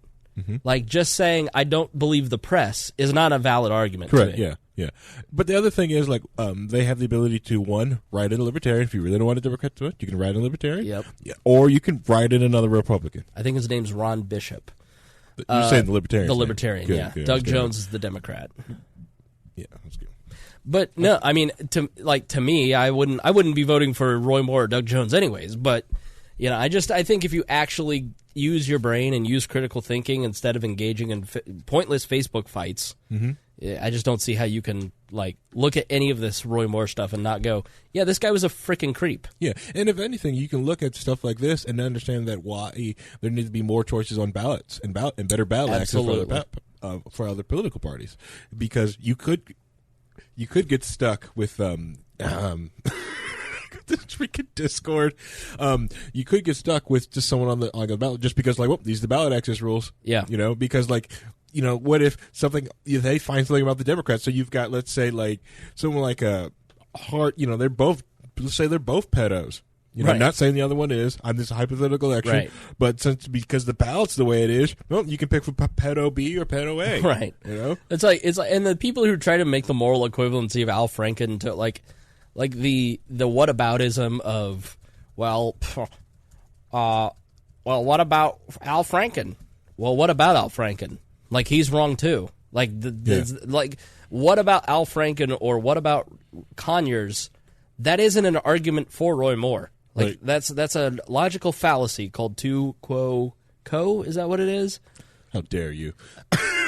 You know your logical fallacies. Yeah, something like that. I can't. Yeah, it's basically just Google whataboutism and you'll find it. But I mean, it's a logical fallacy to say it's just that kindergarten thinking. Yeah, and the thing is like that's fine, and and if the Democrats are dealing with that, and that's dealing with that camp, but we're talking about that's irrelevant at this point. We're talking about this one camp. Your evidence that you're bringing up is irrelevant, right? Like I'm just at the point where like if I post about Roy Moore and you bring up Al Franken, I just have to block you at this point because like you're too stupid to be my Facebook friend. Mm-hmm. Dolphins swim, right? Okay. Why'd you bring that up? Why'd you bring up Al Franken? Right. I was like, good, because we'll start another thread over here about Al Franken. We'll talk about that over there, but over here, right here, we'll talk about this. I'm a libertarian. I don't like the left or the right. Yep. I'm different. Yeah. So anyways, so the New York Times battle for control of consumers agency heads to court. So the part about this that I missed that I should have read that's really important is basically that forget the facts. I can remember. There you go. Basically, in 2012, they wouldn't give a hearing to Rob Corddry, and they kept because the Republicans were like, "This is not a constitutional agency. We're not going to implement this." And there was a Republican Senate, and they just would not. They filibustered the actual hearing, and they just said no. We're not even going to entertain your choice. And so during a recess, he did a recess appointment, and he also did a recess appointment at the same time to basically, it's like back when the Constitution was written and they were gone for 6 months, the president was given the power of the recess appointment, which, Congress won't be back for 6 months. We need a postmaster general. Right. And the federal government was the size of, you could fit it in my apartment. That's what the recess appointment was for. The recess appointment now is not to be used to appoint the head of a major federal agency. Elizabeth Warren wrote this agency with, to have a member body that guided it. And the Senate, the Democratic Senate and the Democratic president then whittled it down to a single person ruled the agency. And so Barack Obama just appointed him. And at the same time, he appointed several members to the National Travel Advisory Board or something, Transit Board, I think it was, Transit actually. And those got challenged under the constitutionality of those appointments. So that threw in Corddry's actions into constitutional, all of this stuff that we're talking about tonight in this part is all dealing with Barack Obama's wild over-interpretation of the Constitution and going way past the Constitution in so many different ways, be it these appointments here, creating an agency and signing off on an agency and promoting an agency that doesn't fit within the parameters of executive power within the Constitution as the courts have ruled over 200 years, or net neutrality, where he basically just did something that the Congress should have done in the first place, which we'll get to. So all of what is going on right now is the Republicans checking the power of the previous administration, which is exactly what all of us said at the time. Yeah, you can do this, but what happens when your guy's not in power? Well, their guy's not in power anymore, and now it's all being reversed. So so he appointed this Cordray guy, and in 2012. So the New York Times writes, it encapsulates the dueling visions of how the American financial system could be regulated as President Trump moves to loosen regulation created under the Obama administration to rein in the financial industry. Leandra English, the deputy director of the Bureau, who was set to become its temporary chief, filed a lawsuit late Sunday night to block Mr. Trump's choice of someone else from taking control of the agency on Monday morning. Leanna English was one of the original staff members, and she was appointed to be deputy director, and I do believe like that has to be an appointed position too by the Senate. I may be wrong about that, but her appointment to that deputy director position was controversial as well. Mm-hmm. Mr. Trump has been seeking to install his budget director, Mick Mulvaney, as the agency's acting director. The Bureau had been a quote-unquote total disaster and needed a new leadership to bring it back to life, Mr. Trump has said on Twitter. Mr. Mulvaney has been openly hostile to the Consumer Bureau, calling it a sad, sick joke, and supporting legislation to eliminate it. At stake is the immediate future of the Consumer Bureau, one of the last holdouts within the federal government against Mr. Trump's efforts to strip away business regulations. While Mr. Trump can appoint his own director, confirmation could take months and slow down Republican efforts to defang the agency. This dispute has elevated Ms. English to a national spotlight. Before her appointment, she was a low-profile career civil servant who joined the agency. And then it goes on to talk about how she went to the London School of Economics and she's so qualified. The Consumer Financial Protection Bureau was created 6 years ago. Under the leadership of Richard Cordray, the departing director, the Bureau aggressively used its power to develop new rules and punish companies that broke the existing ones. It targeted abusive debt collectors and bolstered protections for mortgage brokers. Under Mr. Cordray, it won nearly $12 billion in refunds and canceled debts for 29 million consumers. But that put it in the crosshairs of the industry critics and many Republicans. Wall Street hates it like the devil hates holy water, said Dick Durbin, the Democrat from Illinois. So, to protect the agency from political interference, Congress gave it unusual independence and autonomy. The Bureau's leader, who serves a 5-year term, is one of the few federal officials the president cannot fire at will. Beautiful writing. Yeah. It's like something I would write about me. So like I read that after I read the next article I will read you. Okay. So it kind of tainted my view. But like just if you read the New York Times only, you go, well, wow, okay, this agency, like who's against beautiful. Yeah. Who's against consumer protection, Harry? Right, No one loves credit more than you. Mm-hmm. That credit score, you love it. I love my credit score. And you don't want anybody messing with it. Nobody. And you want it protected. Mm-hmm. How could you be against that? Exactly. Yeah. And people need the protections. Yeah, I mean, so it's even the name. It's hard to argue against that. Mm-hmm. So right in the name. It's in the name. They're protecting us. The government is making me feel so good. Got science in the name. Yeah, they're going after those evil Wall Street banksters. Yeah, that's all they're doing. I swear. The mean Republicans just keep going after them and trying to deregulate everything. Mm-hmm. So rude. So what you essentially have is... And Obama wouldn't have to do this if the Republicans had stopped blocking him. Right. They'd do all these tricks. So this Rob Cordray is a guy who's going back to run in Ohio for governor. He's apparently, he's one of us. He's very awkward socially and has no shot. But he lost the attorney general's race in Ohio, went to do this. Now he's going back to run for governor because he saved everyone $12 billion. And so he resigned, and then he appointed... After Mick Mulvaney was appointed, who is the current OMB head, Mick Mulvaney was in Congress. He was on the Financial Services Committee. He hated this. He went after it all the time. Like, Rob Cordray was like, he's going to gut it. This is awful. I got to do something.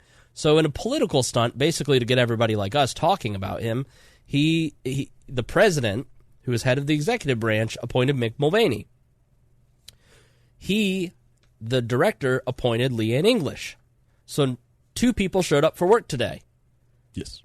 Well, on Monday, actually. Like, that doesn't really work. So, Andrew McCarthy writes, Trump's in the right in the CFPB tiff. Like, what we always have to remember is, yes, Trump is president, and we don't, Trump does things that aren't good, like, say, racially charged things like Pocahontas to American heroes that are Native Americans, but he's also the president, and so sometimes he's going to do things that the president should do that is right. Right. And so some legal questions are tough, Andrew McCarthy writes. The question of who should lawfully be considered the acting director of the CFPB is not one of them. President Trump unquestionably has the power to name Mick Mulvaney, his Senate-confirmed budget director, to the position, and he has done so. The lawsuit seeking to block his appointment, filed by the Deputy Director Leandra English, she filed a suit saying, hey, I should have the job, who hopes to take the job herself, is frivolous and offensive. The CFPB is an unconstitutional monstrosity that ought to be abolished. Indeed, the current tiff is but a symptom of the underlying disease. The political progressives who created the CFPB sought to make it a quote-unquote independent agency beyond political accountability and interbranch checks and balances. It would be a boon if the dust-up over the acting leadership of the agency would spur the cause that would invalidate the entire enterprise. So, I mean, it just... The idea that the president doesn't have the constitutional authority to appoint a vacancy is laughable. Yeah, it's laughable. And the whole quote in the New York Times article, that quote that he called it a sad, sick joke. That's taken out of context, and there's a comma in there, and it was like the whole sentence. Like, no, it didn't end. The sentence didn't work that way. Exactly right. He was calling it sick, and then it's almost sad, and they just kind of jumped it all together to call it sad, sick joke. And tonight, before we started the program, Judge Tim Kelly of the U.S. District Court of the District of Columbia refused to grant Leandra English a restraining order to bar Mulvaney from serving as the acting director.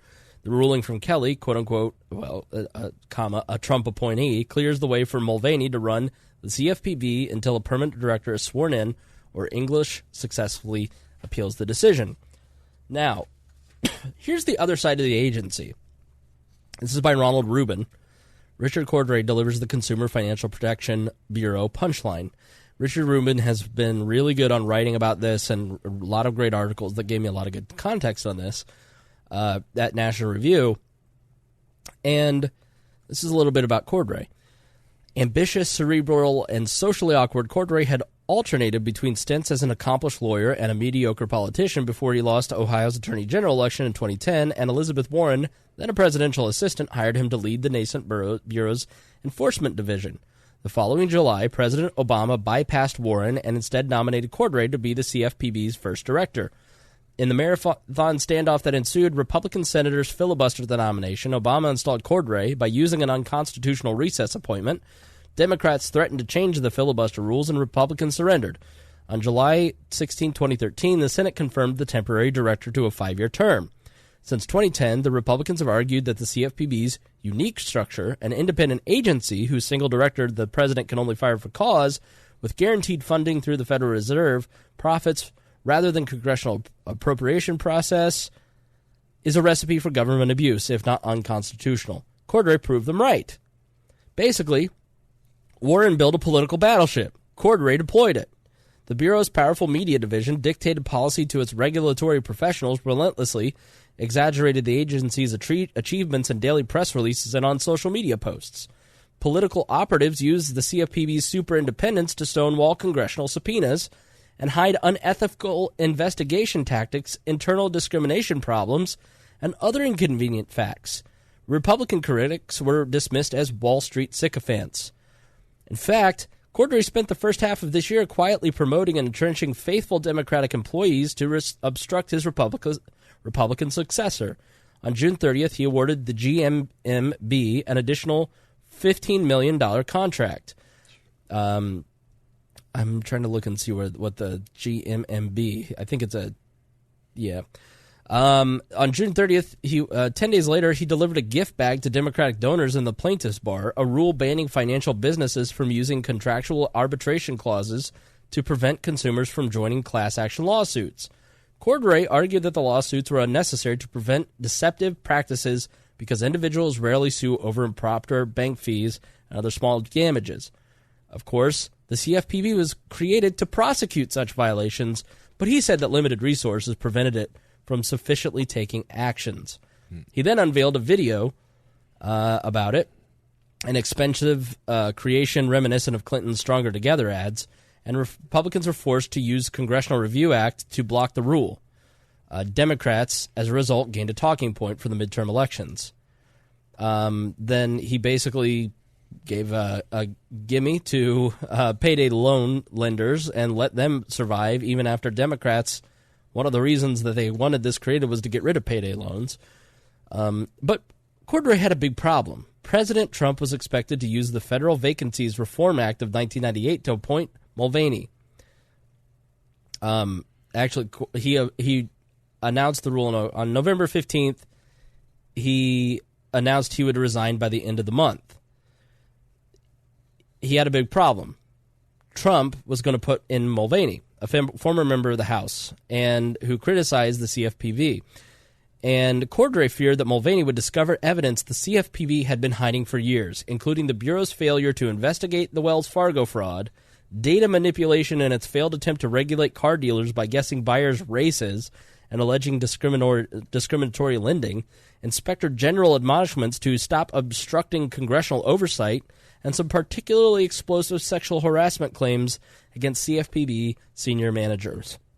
So he put in Leandra English as a last-ditch effort to hopefully cover all this up. Because he knew that once Mulvaney got in there, he would be in deep shit. Yeah. Things going to be covered up. You needed someone in the power that you could trust to, like, hey, tell Bert to get rid of that. Yeah, exactly right. So that is what so when you, like, go, oh, this is just a Democratic, like, they just filled it with Democrats, to beat Wall Street, and then use it for, like, they didn't go after Wells Fargo, which donates to Democrats. They went after Merrill Lynch, that donates to Republicans. Yep. So that $12 billion, if you really look at who the people that donated to Republicans, those were the ones who got regulated, not the ones that donated to Democrats. Yeah, and they attacked small banks. Yep. So that's why there's, like, a lot of those tiny little mom and pop banks are gone. But, like, a lot of the chain franchise payday loans out, the more predatory ones are still around. Yep. But the smaller ones are gone.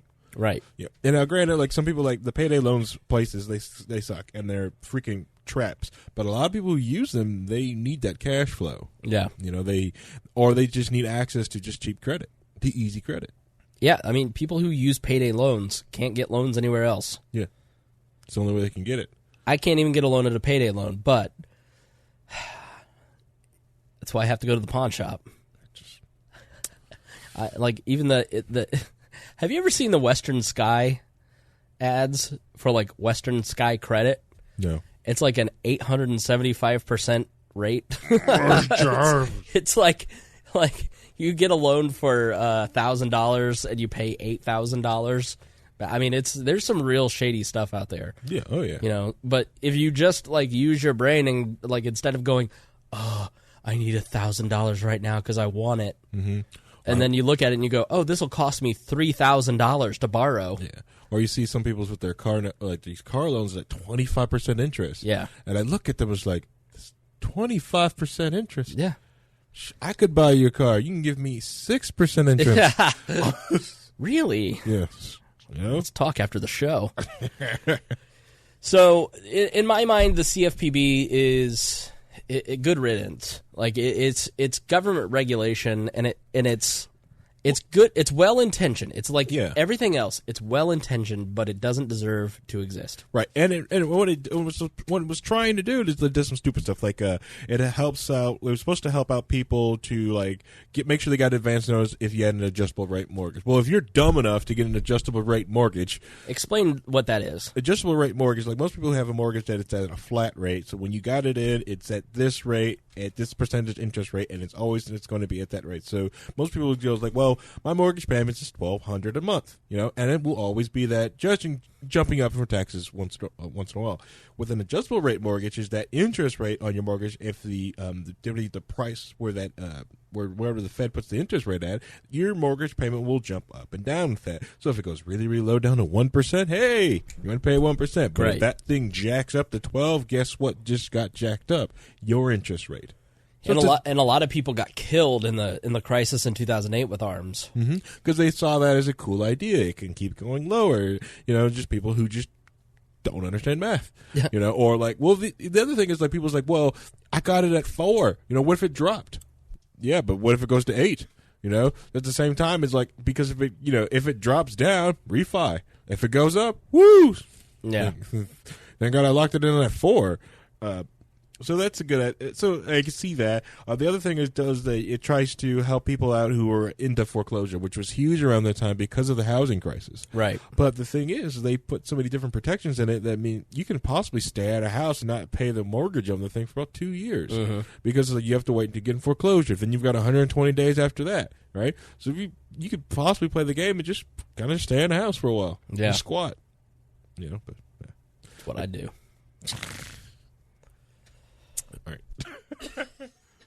All right. So let's see what else they did. Mortgage services help send out clear monthly statements, so the detailing, because like that's all the good things. Like most people don't know how to read like the mortgage payment and statement. Right. I remember when we first got the house, and when my wife would bring me the mortgage statement, I was showing her the credit. Pop it in the computer and try to show her, and she's like, "Well, I put extra in there," and I was showing you in the weird small print payment section. They said you would have to pay so much off per month before they ever attack the principal if you just paid in the regular processing sheet. You had to, in order to hit principal from just paying off, you have to send in a separate check that says put on principal. Oh, so if your mortgage if our mortgage was $1,200 a month, and I just sent them $1,400, they would just tag that extra $200 onto next month's payment, not the principal. You would have to send a separate check just for principal.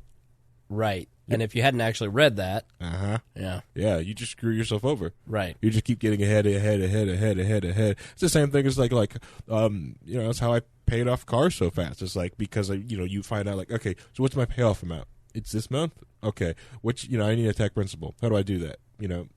That's a good idea. Yeah. So and it's the best thing to go when you go to a bank. It's like, okay, I see that. How do I attack the principal? I want to pay the principal now. So let's say you pay off $1,000 on the principal.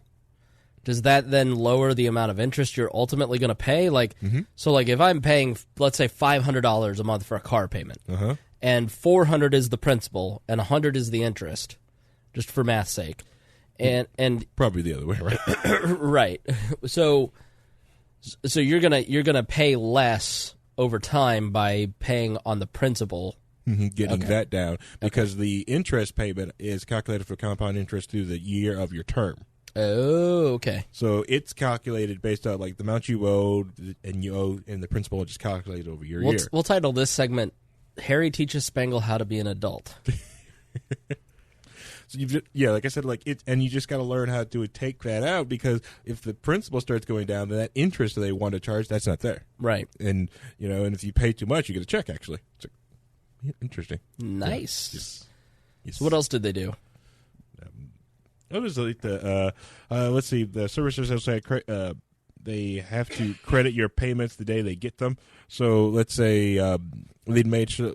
So let's say you were overdrafting in your account or you owed something, the moment they received it is the day they have to pay for it. So if you had to, they set up that up. So let's say let's be on Wells Fargo.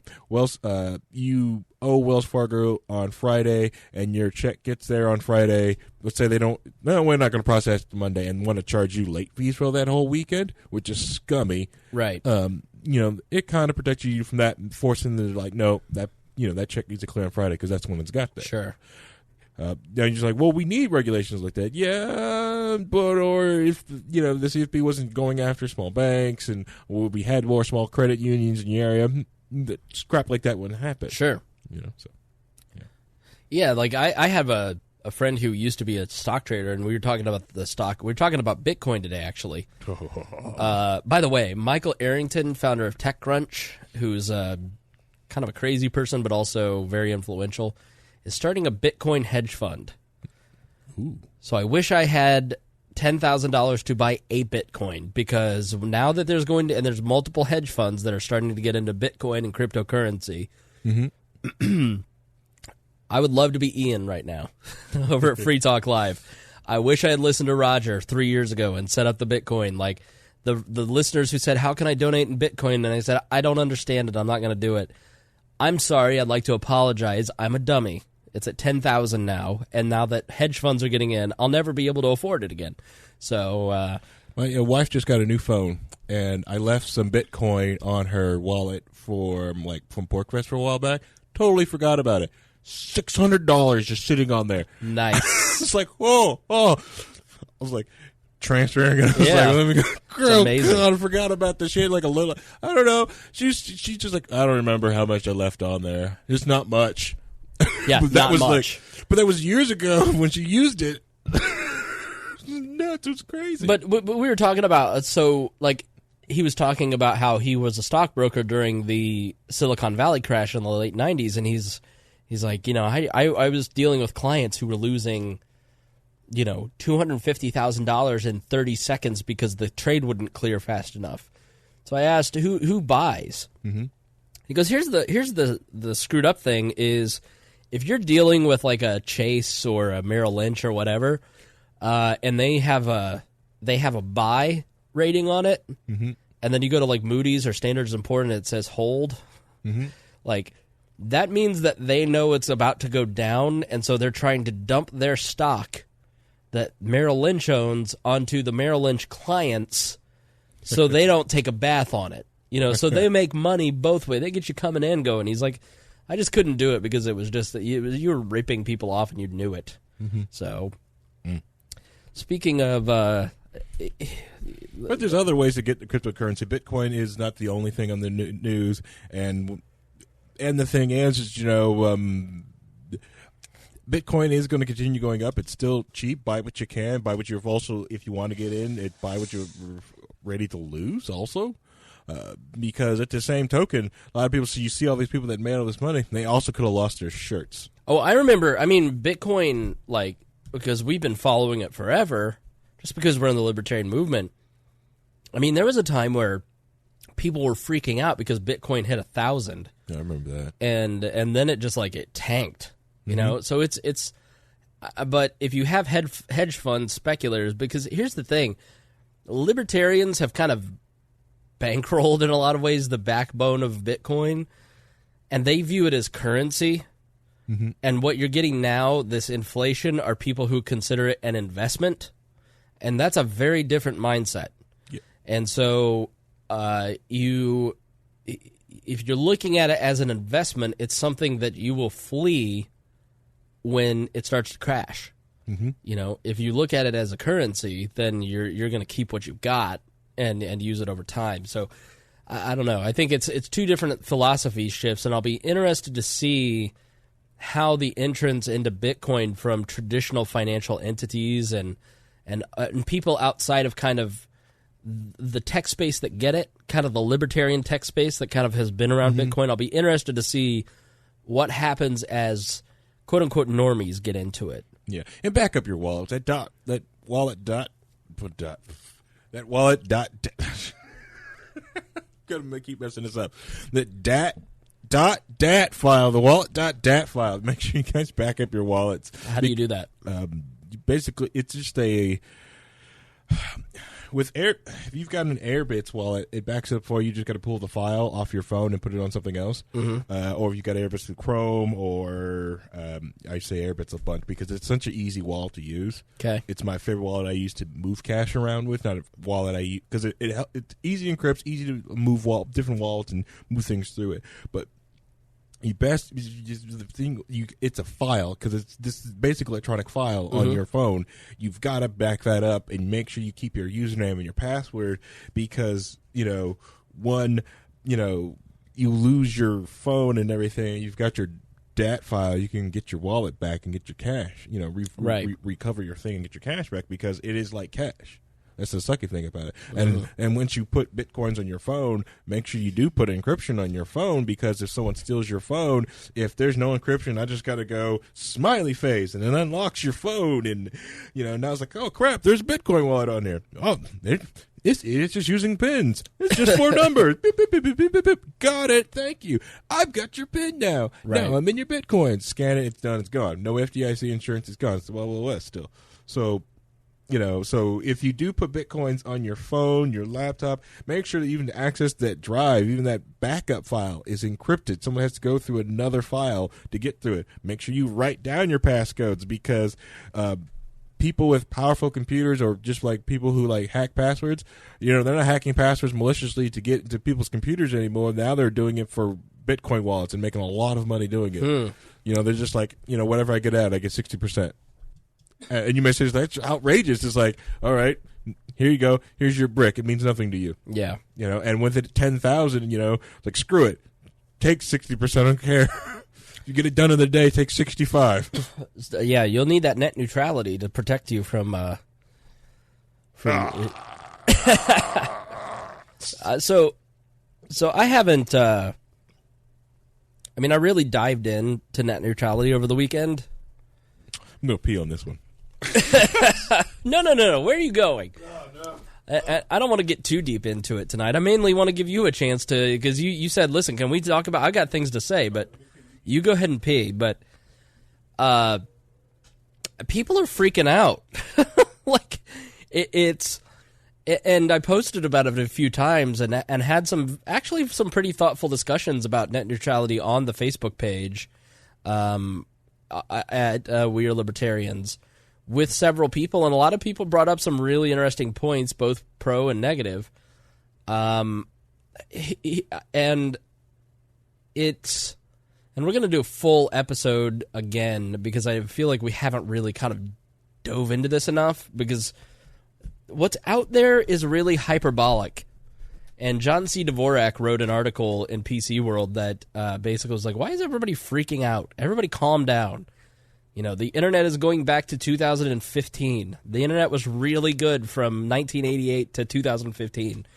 And it just does seem to me that people are being very dramatic, especially on the anti-Ajit Pai side. The people who are upset about what the FCC will do next month. They're very dramatic, and they're freaking out. And it's just, to me, is, I don't know, is the freaking out by the, it's like not everyone.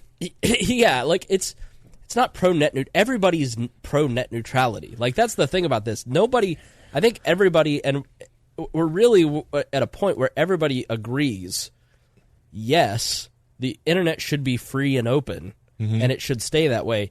Like, even people who are in the government, like, that's what Ajit Pai says. That's what the other FCC people are on the other side of it.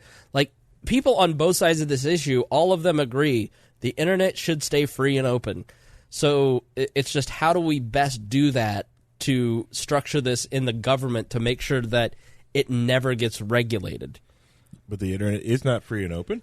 Okay. The minority of the people talking about it, like the ISPs, they get crapped on, but they're the people who have to. Now, granted, they're not any type of savior in any of this crap. Sure. Because they've been caught, with their heads, their hands red-handed, like doing this to companies. Yeah, I mean, net neutrality was started because an internet company blocked in 2005 Vonage from their service, and that's when it really got started. It was like really brought up because somebody was a bad actor and started this. But like, after 12 years of arguing over net neutrality, like, it's so clear from a consumer standpoint that we don't want this, that Comcast feels the need to tweet out that they're not going to do it.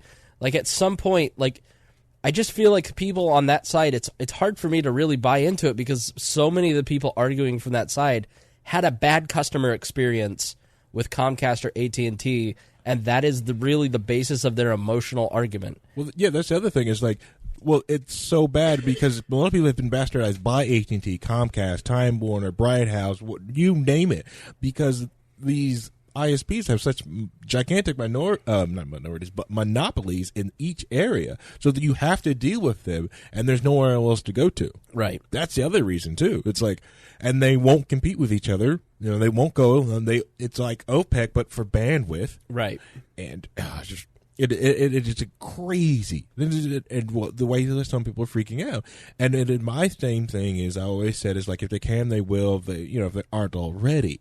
Because you have no proof they're not really throttling things right now. Sure. And they're and look how slow it took them to get gigabyte speed everywhere across the country. But allow me to stick up for the ISPs. Like, if you and I'm not nearly as knowledgeable on this. That's why I'm trying to catch up on all of it to make sure that I represent all the arguments and come down on it in a way that I think is the best for liberty.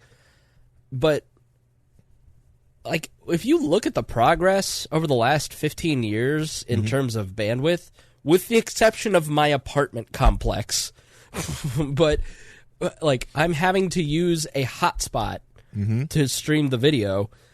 Like, the service has really, it's hard to build an infrastructure, right?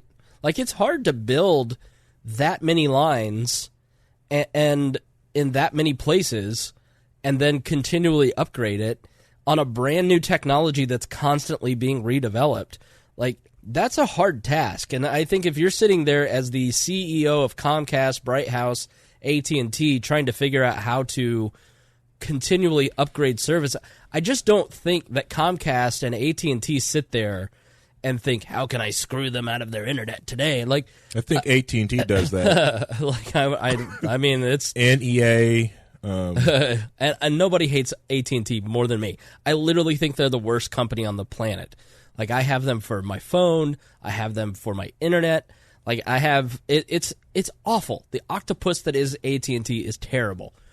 But it can't be easy to, like, have millions of homes across, and maybe the problem really is, like, these companies are too big, trying to do too much, and so they don't allow competition to come in, and they buy off local governments. Yep. That, to me, seems to be the real problem that we ought to be fighting, not how can we get the federal government to regulate this under Title I or Title II. Right. Like, that shouldn't be the libertarian argument, in my opinion.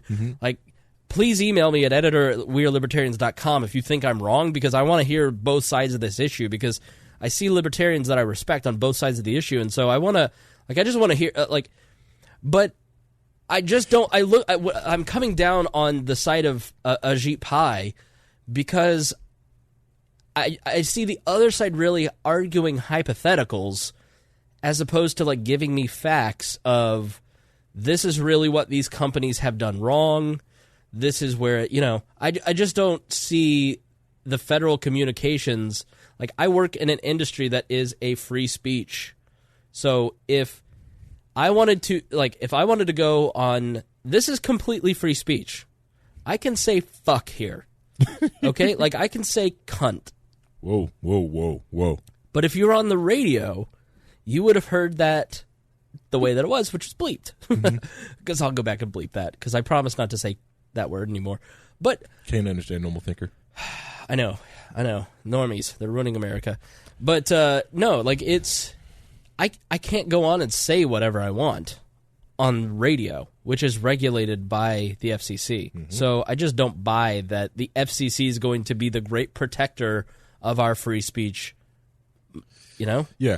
And the other thing is, like, a lot of the companies, like, are, because it's, the ISPs are a minority, actually, in all this, seeking redress from the government to go after the group, but they're the only minority because they paid the government to make sure they were the only companies that went for it. Right. So, people in the chat are talking about, because, like, Netflix, Amazon, Hulu, all these larger video companies, they eat up most of the bandwidth on the internet. That's no Harry's, no tails, especially when it starts getting to if they want to get into 4K streaming, right? They're going to eat up bandwidth, you know. And to treat each packet the same, that's going to be awful. First off, I would prefer if the I think the libertarian position is creating more. It's trying to get local governments to create more internet ISPs. That'd be great.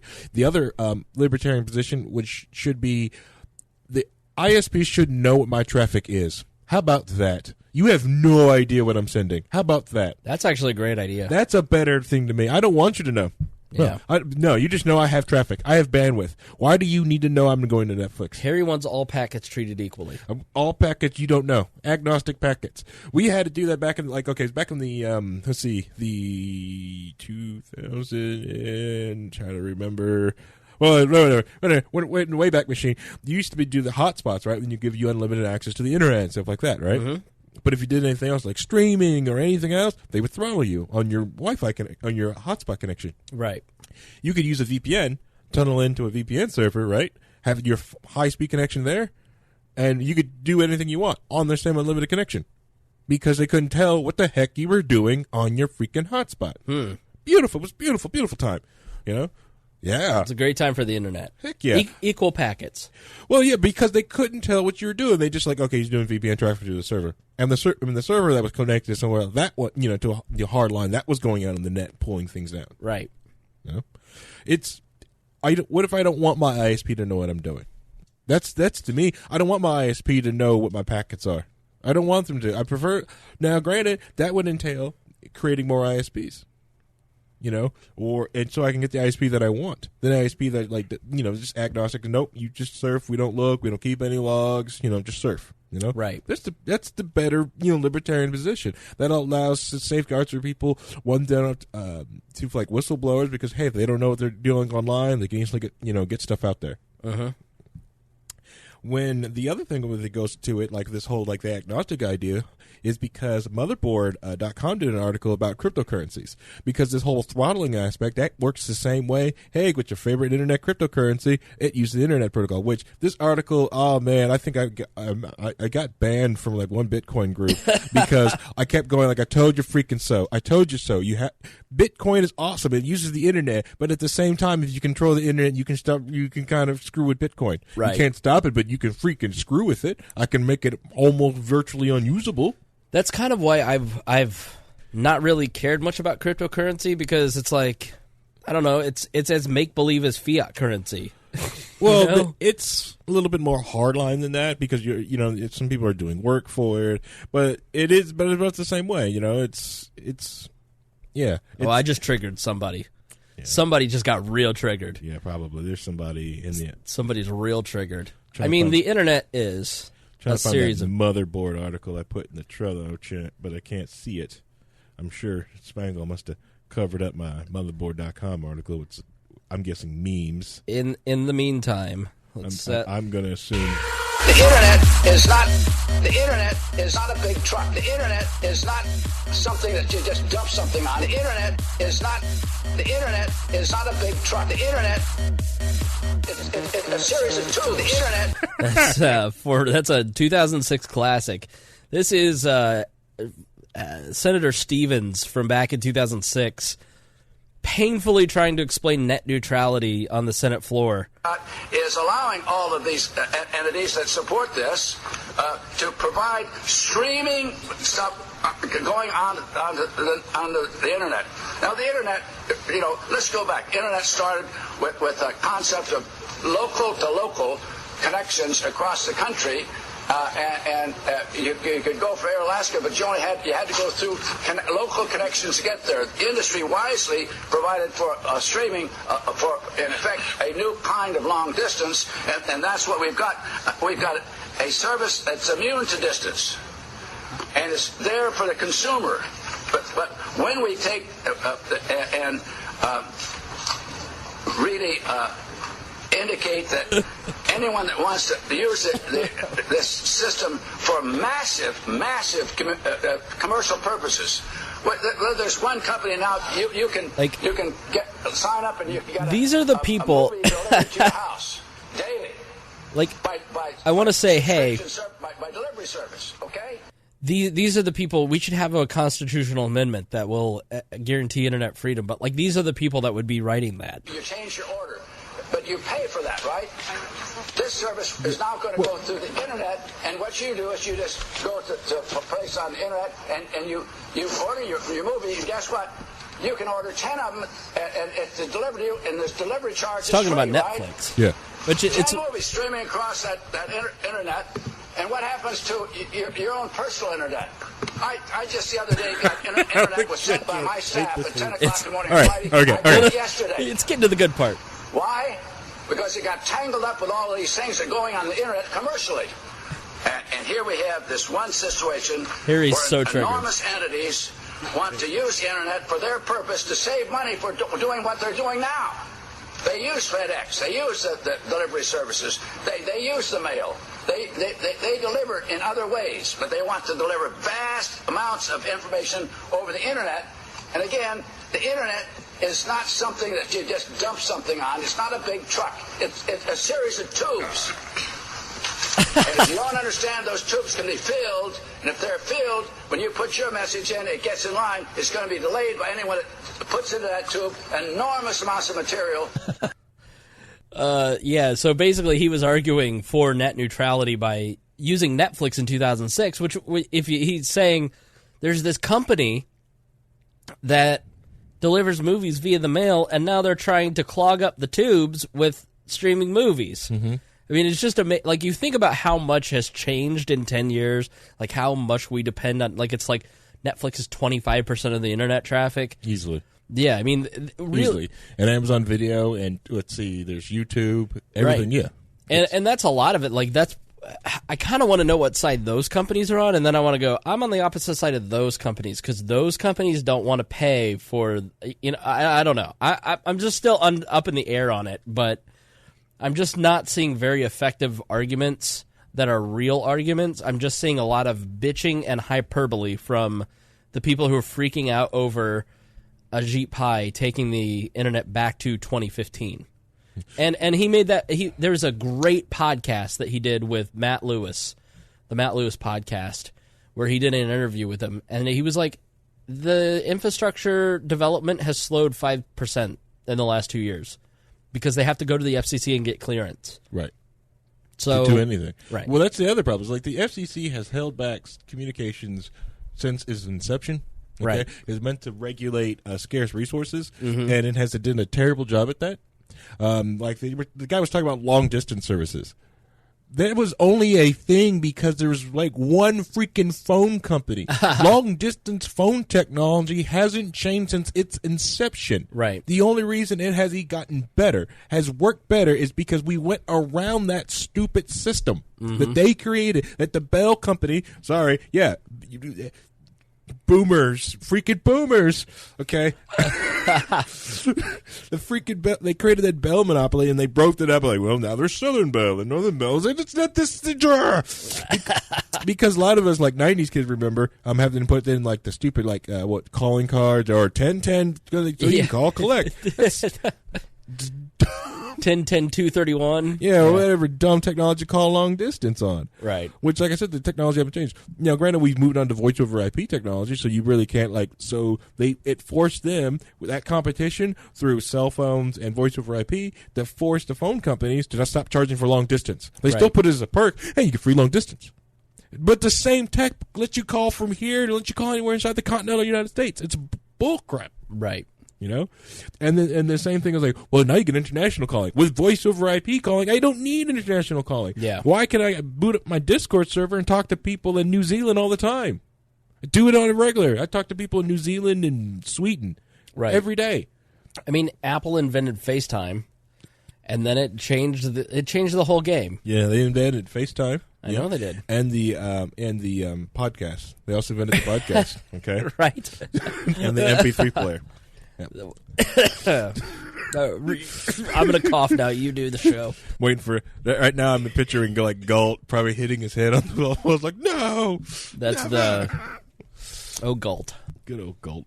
But yeah, that's so. My whole thing with net neutrality is like it's this: either way you lose, either way you're screwed.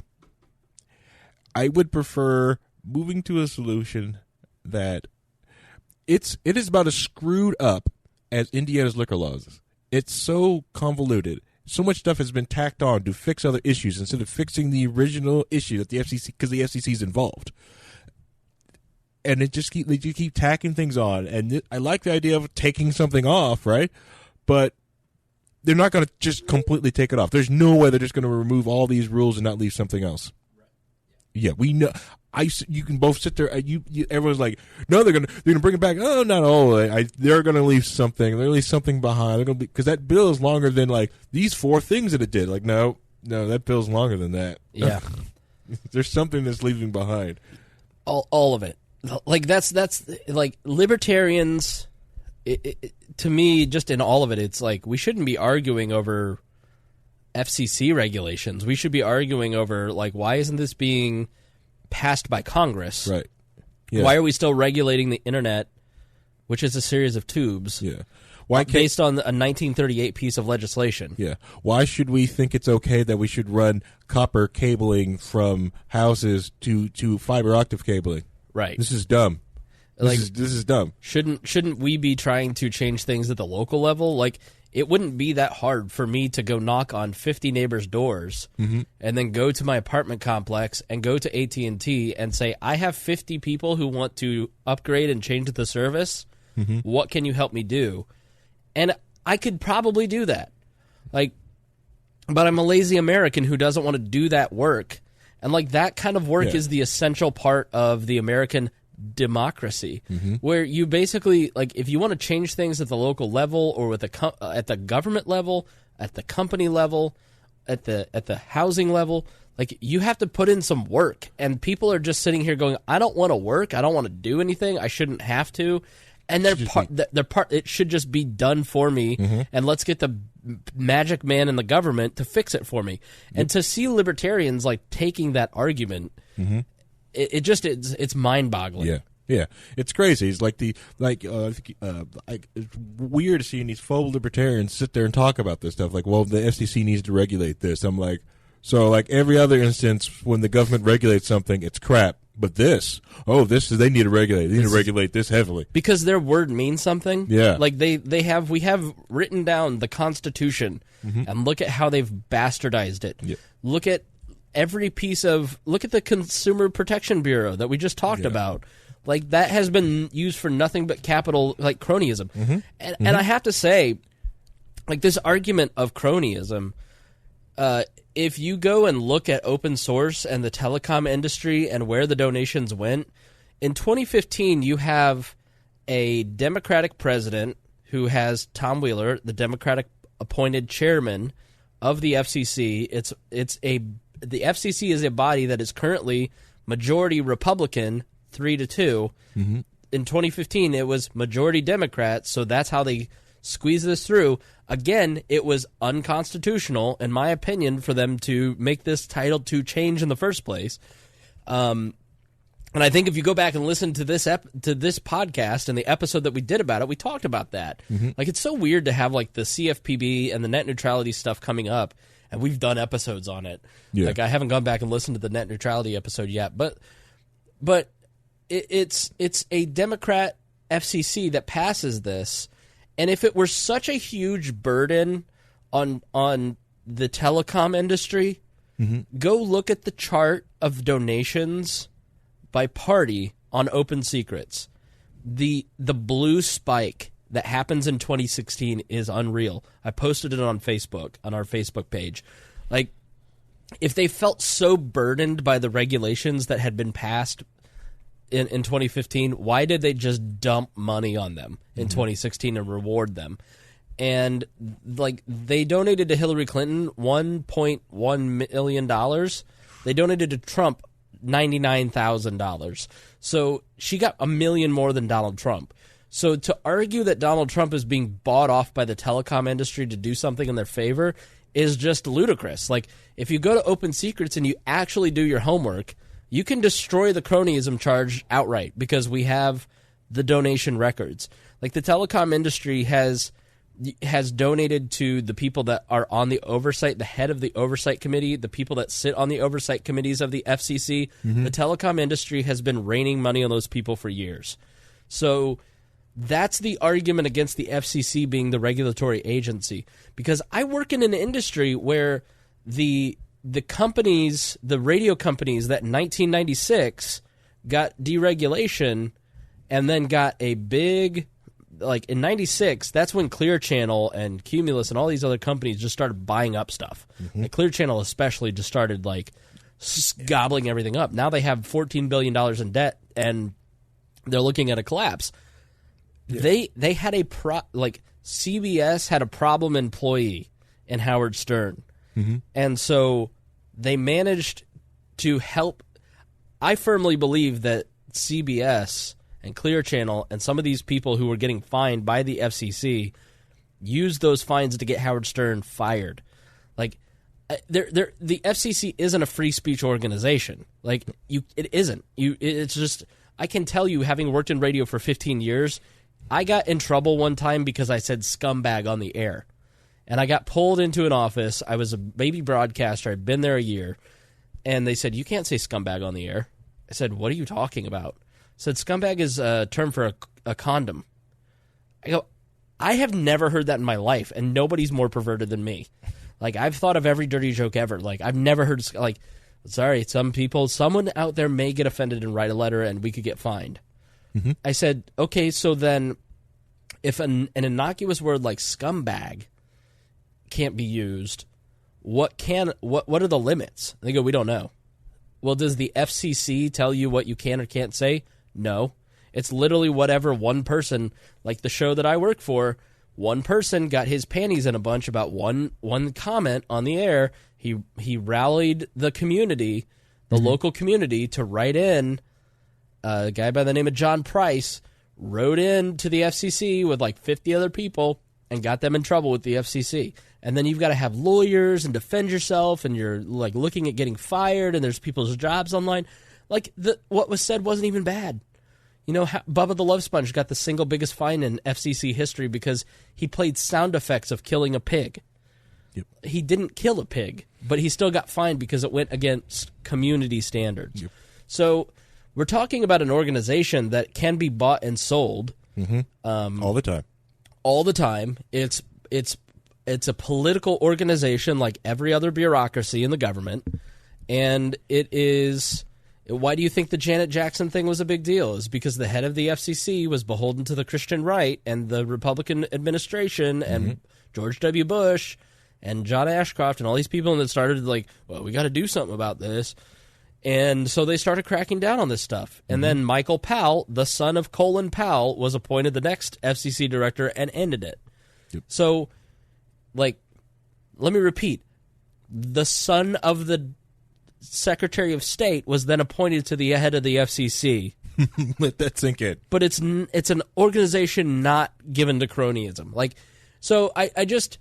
I have a really hard time getting to the place where I have sympathy for the argument that the FCC will be our savior, because mm-hmm. I've worked in this industry, and I'm sorry, there are some things that I'm an expert on and you guys are not. And like, it's Harry knows networking security better than I do. Like, this is the weird thing about this net neutrality argument, is that it really shows off the death of the expertise in our society. Like, everybody's an expert now on social media. Yes. And it doesn't matter what my 15 years of radio experience have taught me about the FCC. The other person just is right because they read a few articles. Like, I know that's kind of what we do here, but I also do have 15 years of political experience and have run a political party and run campaigns. Like, there are things that make certain people in our society experts, and we should listen to those people. And like, that's the crazy thing about the social media world right now and the Trumpian politics we have. Experts don't count. Yeah. Don't believe experts. Don't believe media. They're all wrong. Just go with your feelings. Mm-hmm. Well, that's a very dangerous place to get to. Yep. And that's a very bad way to craft policy. Your emotions against Comcast, that's a bad way to craft policy. A hypothetical situation that they might do something that happened in England 20 years ago is a bad way to craft policy. Mm-hmm. You know, so it's so that's kind of where I'm heading with it. But I'd love to hear other people's opinion on it. Technically, everyone that listens that has a phone has an FCC license. Just the fact of owning and doing a phone, you have a GSM transmitting license, which is weird. But under certain conditions, you actually have a license that's your little GSM device on your phone. Right. The other thing with it is if you think that we are exaggerating or like misleading, or you really just like, no, the FCC isn't like this, get your ham radio license. Yeah. Get your ham radio license. Go through the steps of getting your ham radio license. Meet a couple of hams. Talk to them. They're a great group of guys, except the older ones. Some of the older ones kind of suck. They're a little busy. They're a little stickler to a lot of the different rules and stuff like that. And they're boomer narcs, and they narc on people. They can be very annoying, but yeah, go out and get your ham license. It'll be fun. You'll love it. You'll love the entire experience. Just be glad that they finally stopped you making you do Morse code. Okay, but you'll love it. It's a fun experience. It's a great skill. And it's a great community, especially when you get to go and try to talk to people in different states and stuff like that, and get to understand the ham community, but you understand the scrutiny that they're under through the FCC, and that how they feel about anyone else violating those rules, because they had to jump through all these hoops. Okay, and that is what you're dealing with when you deal with anything. So, like, the only really free radio you ever get is people doing, like pirate radio. People are out there just like say, "Screw it, I'm hooking up a tower, I'm broadcasting," and those people usually get caught by hams or by people who just rat out the radio signal, and by the FCC. The FCC just kind of like they look for snitches to hit them out. All right, so. The other thing, Pornhub. I think Pornhub hit with this type of thing. They would probably freak out and just make their own, cell towers and just start selling private internet service to everybody. And since they can probably charge you at a premium, they just charge you, so you just be premium Pornhub members just to get their internet service. They can let you go to the rest of the internet, but your homepage will be Pornhub, and it will be super, super fast 4K. Okay, so. The idea of like getting other businesses into it, yeah, because even like let's say like with Amazon, they're getting like they bought all the Whole Foods. That'd be great if they put GSM towers on there, and you can get Amazon internet, or Walmart get Walmart internet. They put GSM towers and all their Walmarts. They put them on top of the Walmarts, But the GSM technology, transferring internet access that way, that's regulated by the FCC because they only want so many different towers. You got to do this on their power brand. It's all this other junk to try to prevent people from abusing, which is quote unquote limited resources out there in the radio spectrum. But it's not. 4K porn scares me. Just wait for VR 4K porn, okay? In 120 frames per second, okay? No, thank you. All right? Okay. I don't need to be that close. It's 120 frames per second with VR, Like I don't need 1080 to be honest. like I'm a child of the 90s. Like give me that slow loading 256K porn. Have you ever seen 60 frames? No. Oh man, it's beautiful. Beautiful.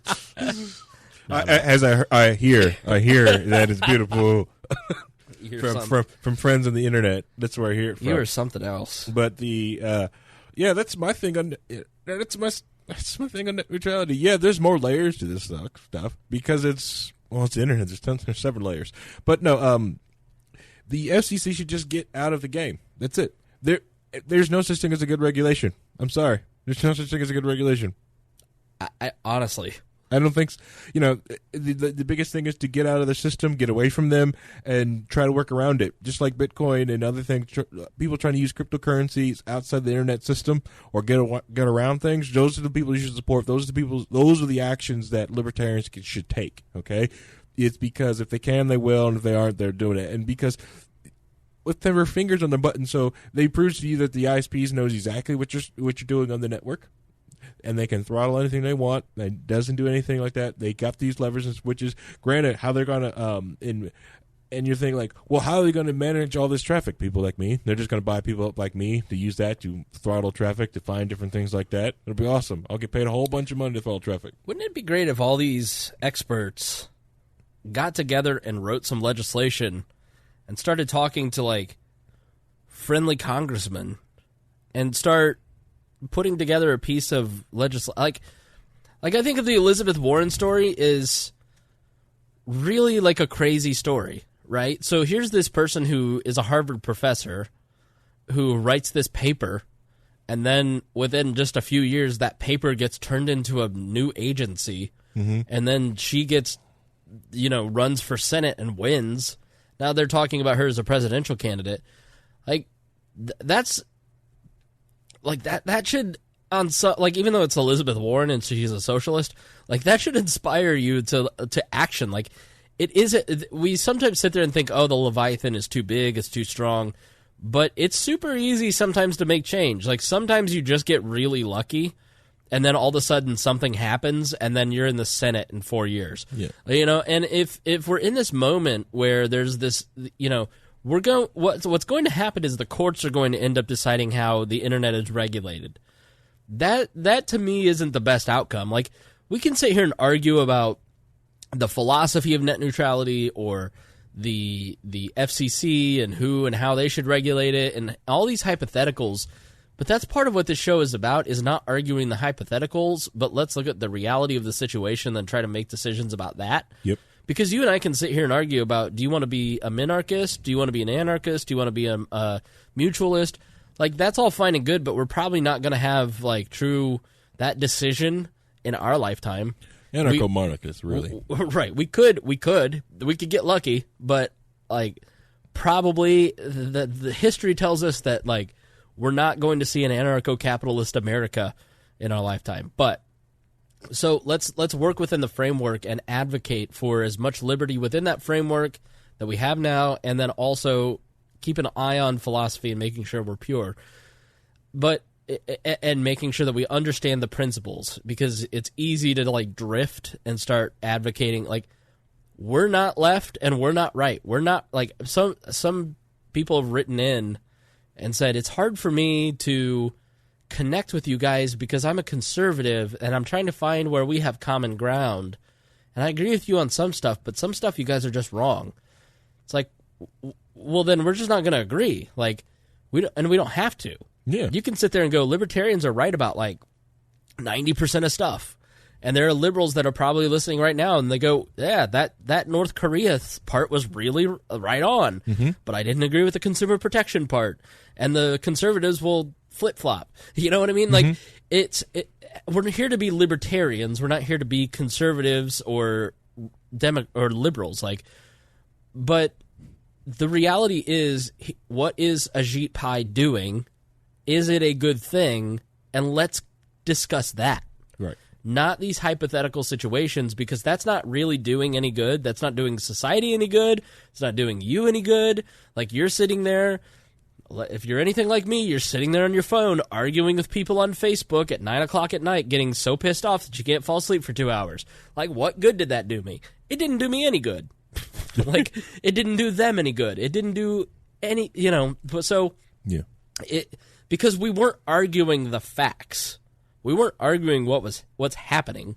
We were arguing hypotheticals and general philosophy and mm-hmm. what ifs mm-hmm. and, well, they did it, so you can too, and logical fallacies. Mm-hmm. And it's just like it's this weird place that we're in. And it's just like, shut up, get to work. Everyone summons their straw hat megazords and they fight each other. Right. Like, I'd much rather spend my time in Discord.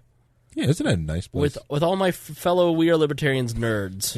If you haven't joined the Discord, you should. It's a lot of fun. So, kind of wrap us up on the net neutrality. Okay. Just like your leader said, try to argue the facts, look at what's going on. And the other thing is, like, when it comes down to it, it's if you believe that if the government regulations hinders business, stops innovation in every other area, but this one area isn't, and you want to readdress what you're really doing and what you're really thinking about in this area, and think you maybe have been sold like a crappy hill of beans on this. Yeah. Now, I'm not saying that the ISPs aren't bad actors and that do not do bad things. They sure do, but they're protected by, once again, regulation. So we're moving these regulations, moving barriers. The government stops and removes these barriers of entry to allow more small-time cell phone carriers or more broadband access to different areas, or different high-speed access, or just access to, or level 3 gets us better access to the fiber. That's the better case. That's the case you should be going on to get people access around these ISPs that want to do these actings, because they're going to throttle or do what they want in an area, and they're going to do what they want. Unless they have competition, the prices are going to stay skyrocketing, and they're going to go higher. And if you think you're going to get around them by cutting the cable, you are wrong. They will just raise the price on bandwidth. Or, just like Comcast did, put data caps on it. You can only do 500, gigs a month on your home data line. Just watch. They've done it. People are freaked out, but it's, just like net neutrality and everything else, it's just going to come back around until you're ready to accept it. That's what she said. No. Once again, like I said, jump on the Discord. It gets the DMZ goes hard in the paint sometimes, so just be careful. You can stay on the starter safe zone as long as you want. You don't have to go into other channels. If you have a request for a different channel, or you just want to stay in the sports channel, or we talk sports. We also do. There's some econ talks inside there, and like I said, the DMZ, it's just like that. It's a demilitarized zone, and it's shots are just firing everywhere from all different sides. Any other thoughts for this podcast? I really do hope that Pornhub does show people up and makes their own ISP one day. That'd be awesome. It'd be amazing, just like they did the snowplows. And another thing is, next time anyone, and I always like to joke, my funny joke I like to say when people's like, well, the internet be regulated like a city utility, I like to bring up Flint, Michigan. But yeah, all right, I'm done. All right, thanks for joining us here on this episode. We want to thank our Patreon supporters. Harry last week, right as we signed off, goes, "Did you do the Patreon thank you?" I was like, "Yeah, of course I did." I did not. So thanks to Christy Avery, Craig DeCosta, and Jason Doolittle who donate $100 a month. They're beloved people. Brantley Spicer, Joey Turner, Pete Jones, Carly Ernst, Brandon Kester, Heidi Aldridge, Christian Emmons, Dan Dunbar, Doug Stream, Christopher Brokoff, and Todd Singer. Thank you guys for donating $25 a month. You can also donate $10, $5, or $1 a month at Patreon at WeareLibertarians.com. You are helping support this program, and you are also you are getting some cool stuff, especially extra content. We are going to be recording another League of Liberty podcast, which is my friends Mark Clare of Lions of Liberty, Johnny Rocket from the Johnny Rocket Launchpad, Roger Paxton from Lava Flow. We will be recording a third episode of the League of Liberty tomorrow night, and that will be the bonus content this week. So we've done two, and they've been very exciting. So be sure to get that. That's like an hour and a half of extra content. So if you love this show and you love the kind of stuff that we do, then you will love that. So thank you for joining me, Harry. Oh, thank you. Thanks for having me. It was fun. I appreciate it. All right, and I appreciate all of you for listening. And until then, be good to each other. Trying to pick apart just the anarchists, and everyone's response is like, "Man, Tom Woods a spook too. He's a spook." Are you kidding me? You're a spook. You're a spook. They're turning on Tom Woods now. No one's turning on Tom Woods, but he's a spook. He's still spook. His entire podcast is spook. And by spook, you mean government agent? Yeah. Okay. No. I'm just asking. Don't get mad at me. See, what happens is Tom Woods is a government shill. He does COINTELPRO. I've got the documents right here. I talked to my sources, right? That's pretty good. I've listened to Alex Jones for years. I haven't listened in like months, but I need to. See, it's what happens when if you ever give someone like the seeds of liberty and you don't keep on the person, right, they eventually will sprout, and the first thing they get their hands on that sounds remotely anti-government, they'll clinch on, and that's why so many people are conspiracy theorists, because some libertarian uncle put the seeds in somebody and then stopped hanging around them, and they turned 19 years old. It's and like Kevin Spacey, Roy Moore, the one putting the seeds of liberty. The seeds of liberty in 15. No, you got to get into them while you're young. Just like, are we on air? Nah, yeah. Okay. Let's say we're not. I gotta ask because I was going to say like an awful joke. We're recording the audio, but then I won't say it then. But we're firing up the Facebook now. No, I know exactly what you mean, and I was just saying there was another libertarian person. Yeah. Don't mention that name. I don't. That's why I said I was like. You know how long I've had to. I'm not that same guy. See my phone? When that happened, people were constantly like tagging me, going, "You motherfucker!" It's like, it's not me; it's a different one. He has an R at the end of his name. And then you use the SEO for that to get your get the podcast out there. Exactly. I think we've got you. Thought about doing the SEO course on lynda.com. But right before I get ready to do it, I was doing some other stuff on it. I was going to ask you about it. I took it, and It's worth it? it's okay. It's a lot of Google AdWords stuff, but I've learned it depends on if you're doing it for a website. So there are several different websites out there, right? Moz, Raven, some of these other SEO websites where they'll scan your website and then it'll show you what to fix and how to improve stuff. RIYTE is good. You son of a bitch. And so a lot of times it's better when you're just working with a website and learning it that way. Than to go through because it's so general that you just don't really learn a ton. So, but try it out, see if it fits your needs. Give it a go. Let's see here. The Mevo has been way less glitchy since I got the hotspot, but still kind of glitchy. There's a new Mevo version. And I really want it, but I'm not gonna do it. Not gonna do it. Not gonna do it. I've been working on my Elizabeth Warren impression too, which I'm going to debut tonight. Have you ever heard Elizabeth Warren talk? I try not to. She talks just like this. I'm so concerned about my cheekbones. The cheekbones. She kind of Elizabeth Warren kind of talks like, I'm so sad, Santa. One of the Misfit toys. Yeah. Oh, no. Let's see. Gee Willikers. All right. Check 1 2. Hey. Check 1 2. Hey, check 1 2. Check. Hey, everybody. Hey. Maybe I should make a live stream. You should. Discord chat room. That's what we literally have the Facebook chat for. It's so hard to follow. It's like crap. And it's like Yeah, so let's create. So you've got like God tier. Which is Twitch chat. Okay. Right. Okay. Then right underneath it, YouTube chat. Okay. Vibert. Hold on. Vibert's a little fuck.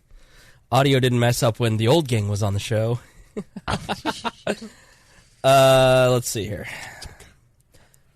I would respect that as someone who was on the number one podcast. Yeah, he's not even on the number one podcast anymore. He's like number 30. Yeah. How can we take somebody seriously when they're on podcast 30? Yeah. What is that, negative 300%? Right. Sounds like you're losing to me, pal. All right. Sounds for the family. Check 1 2. Check. Why is it like that?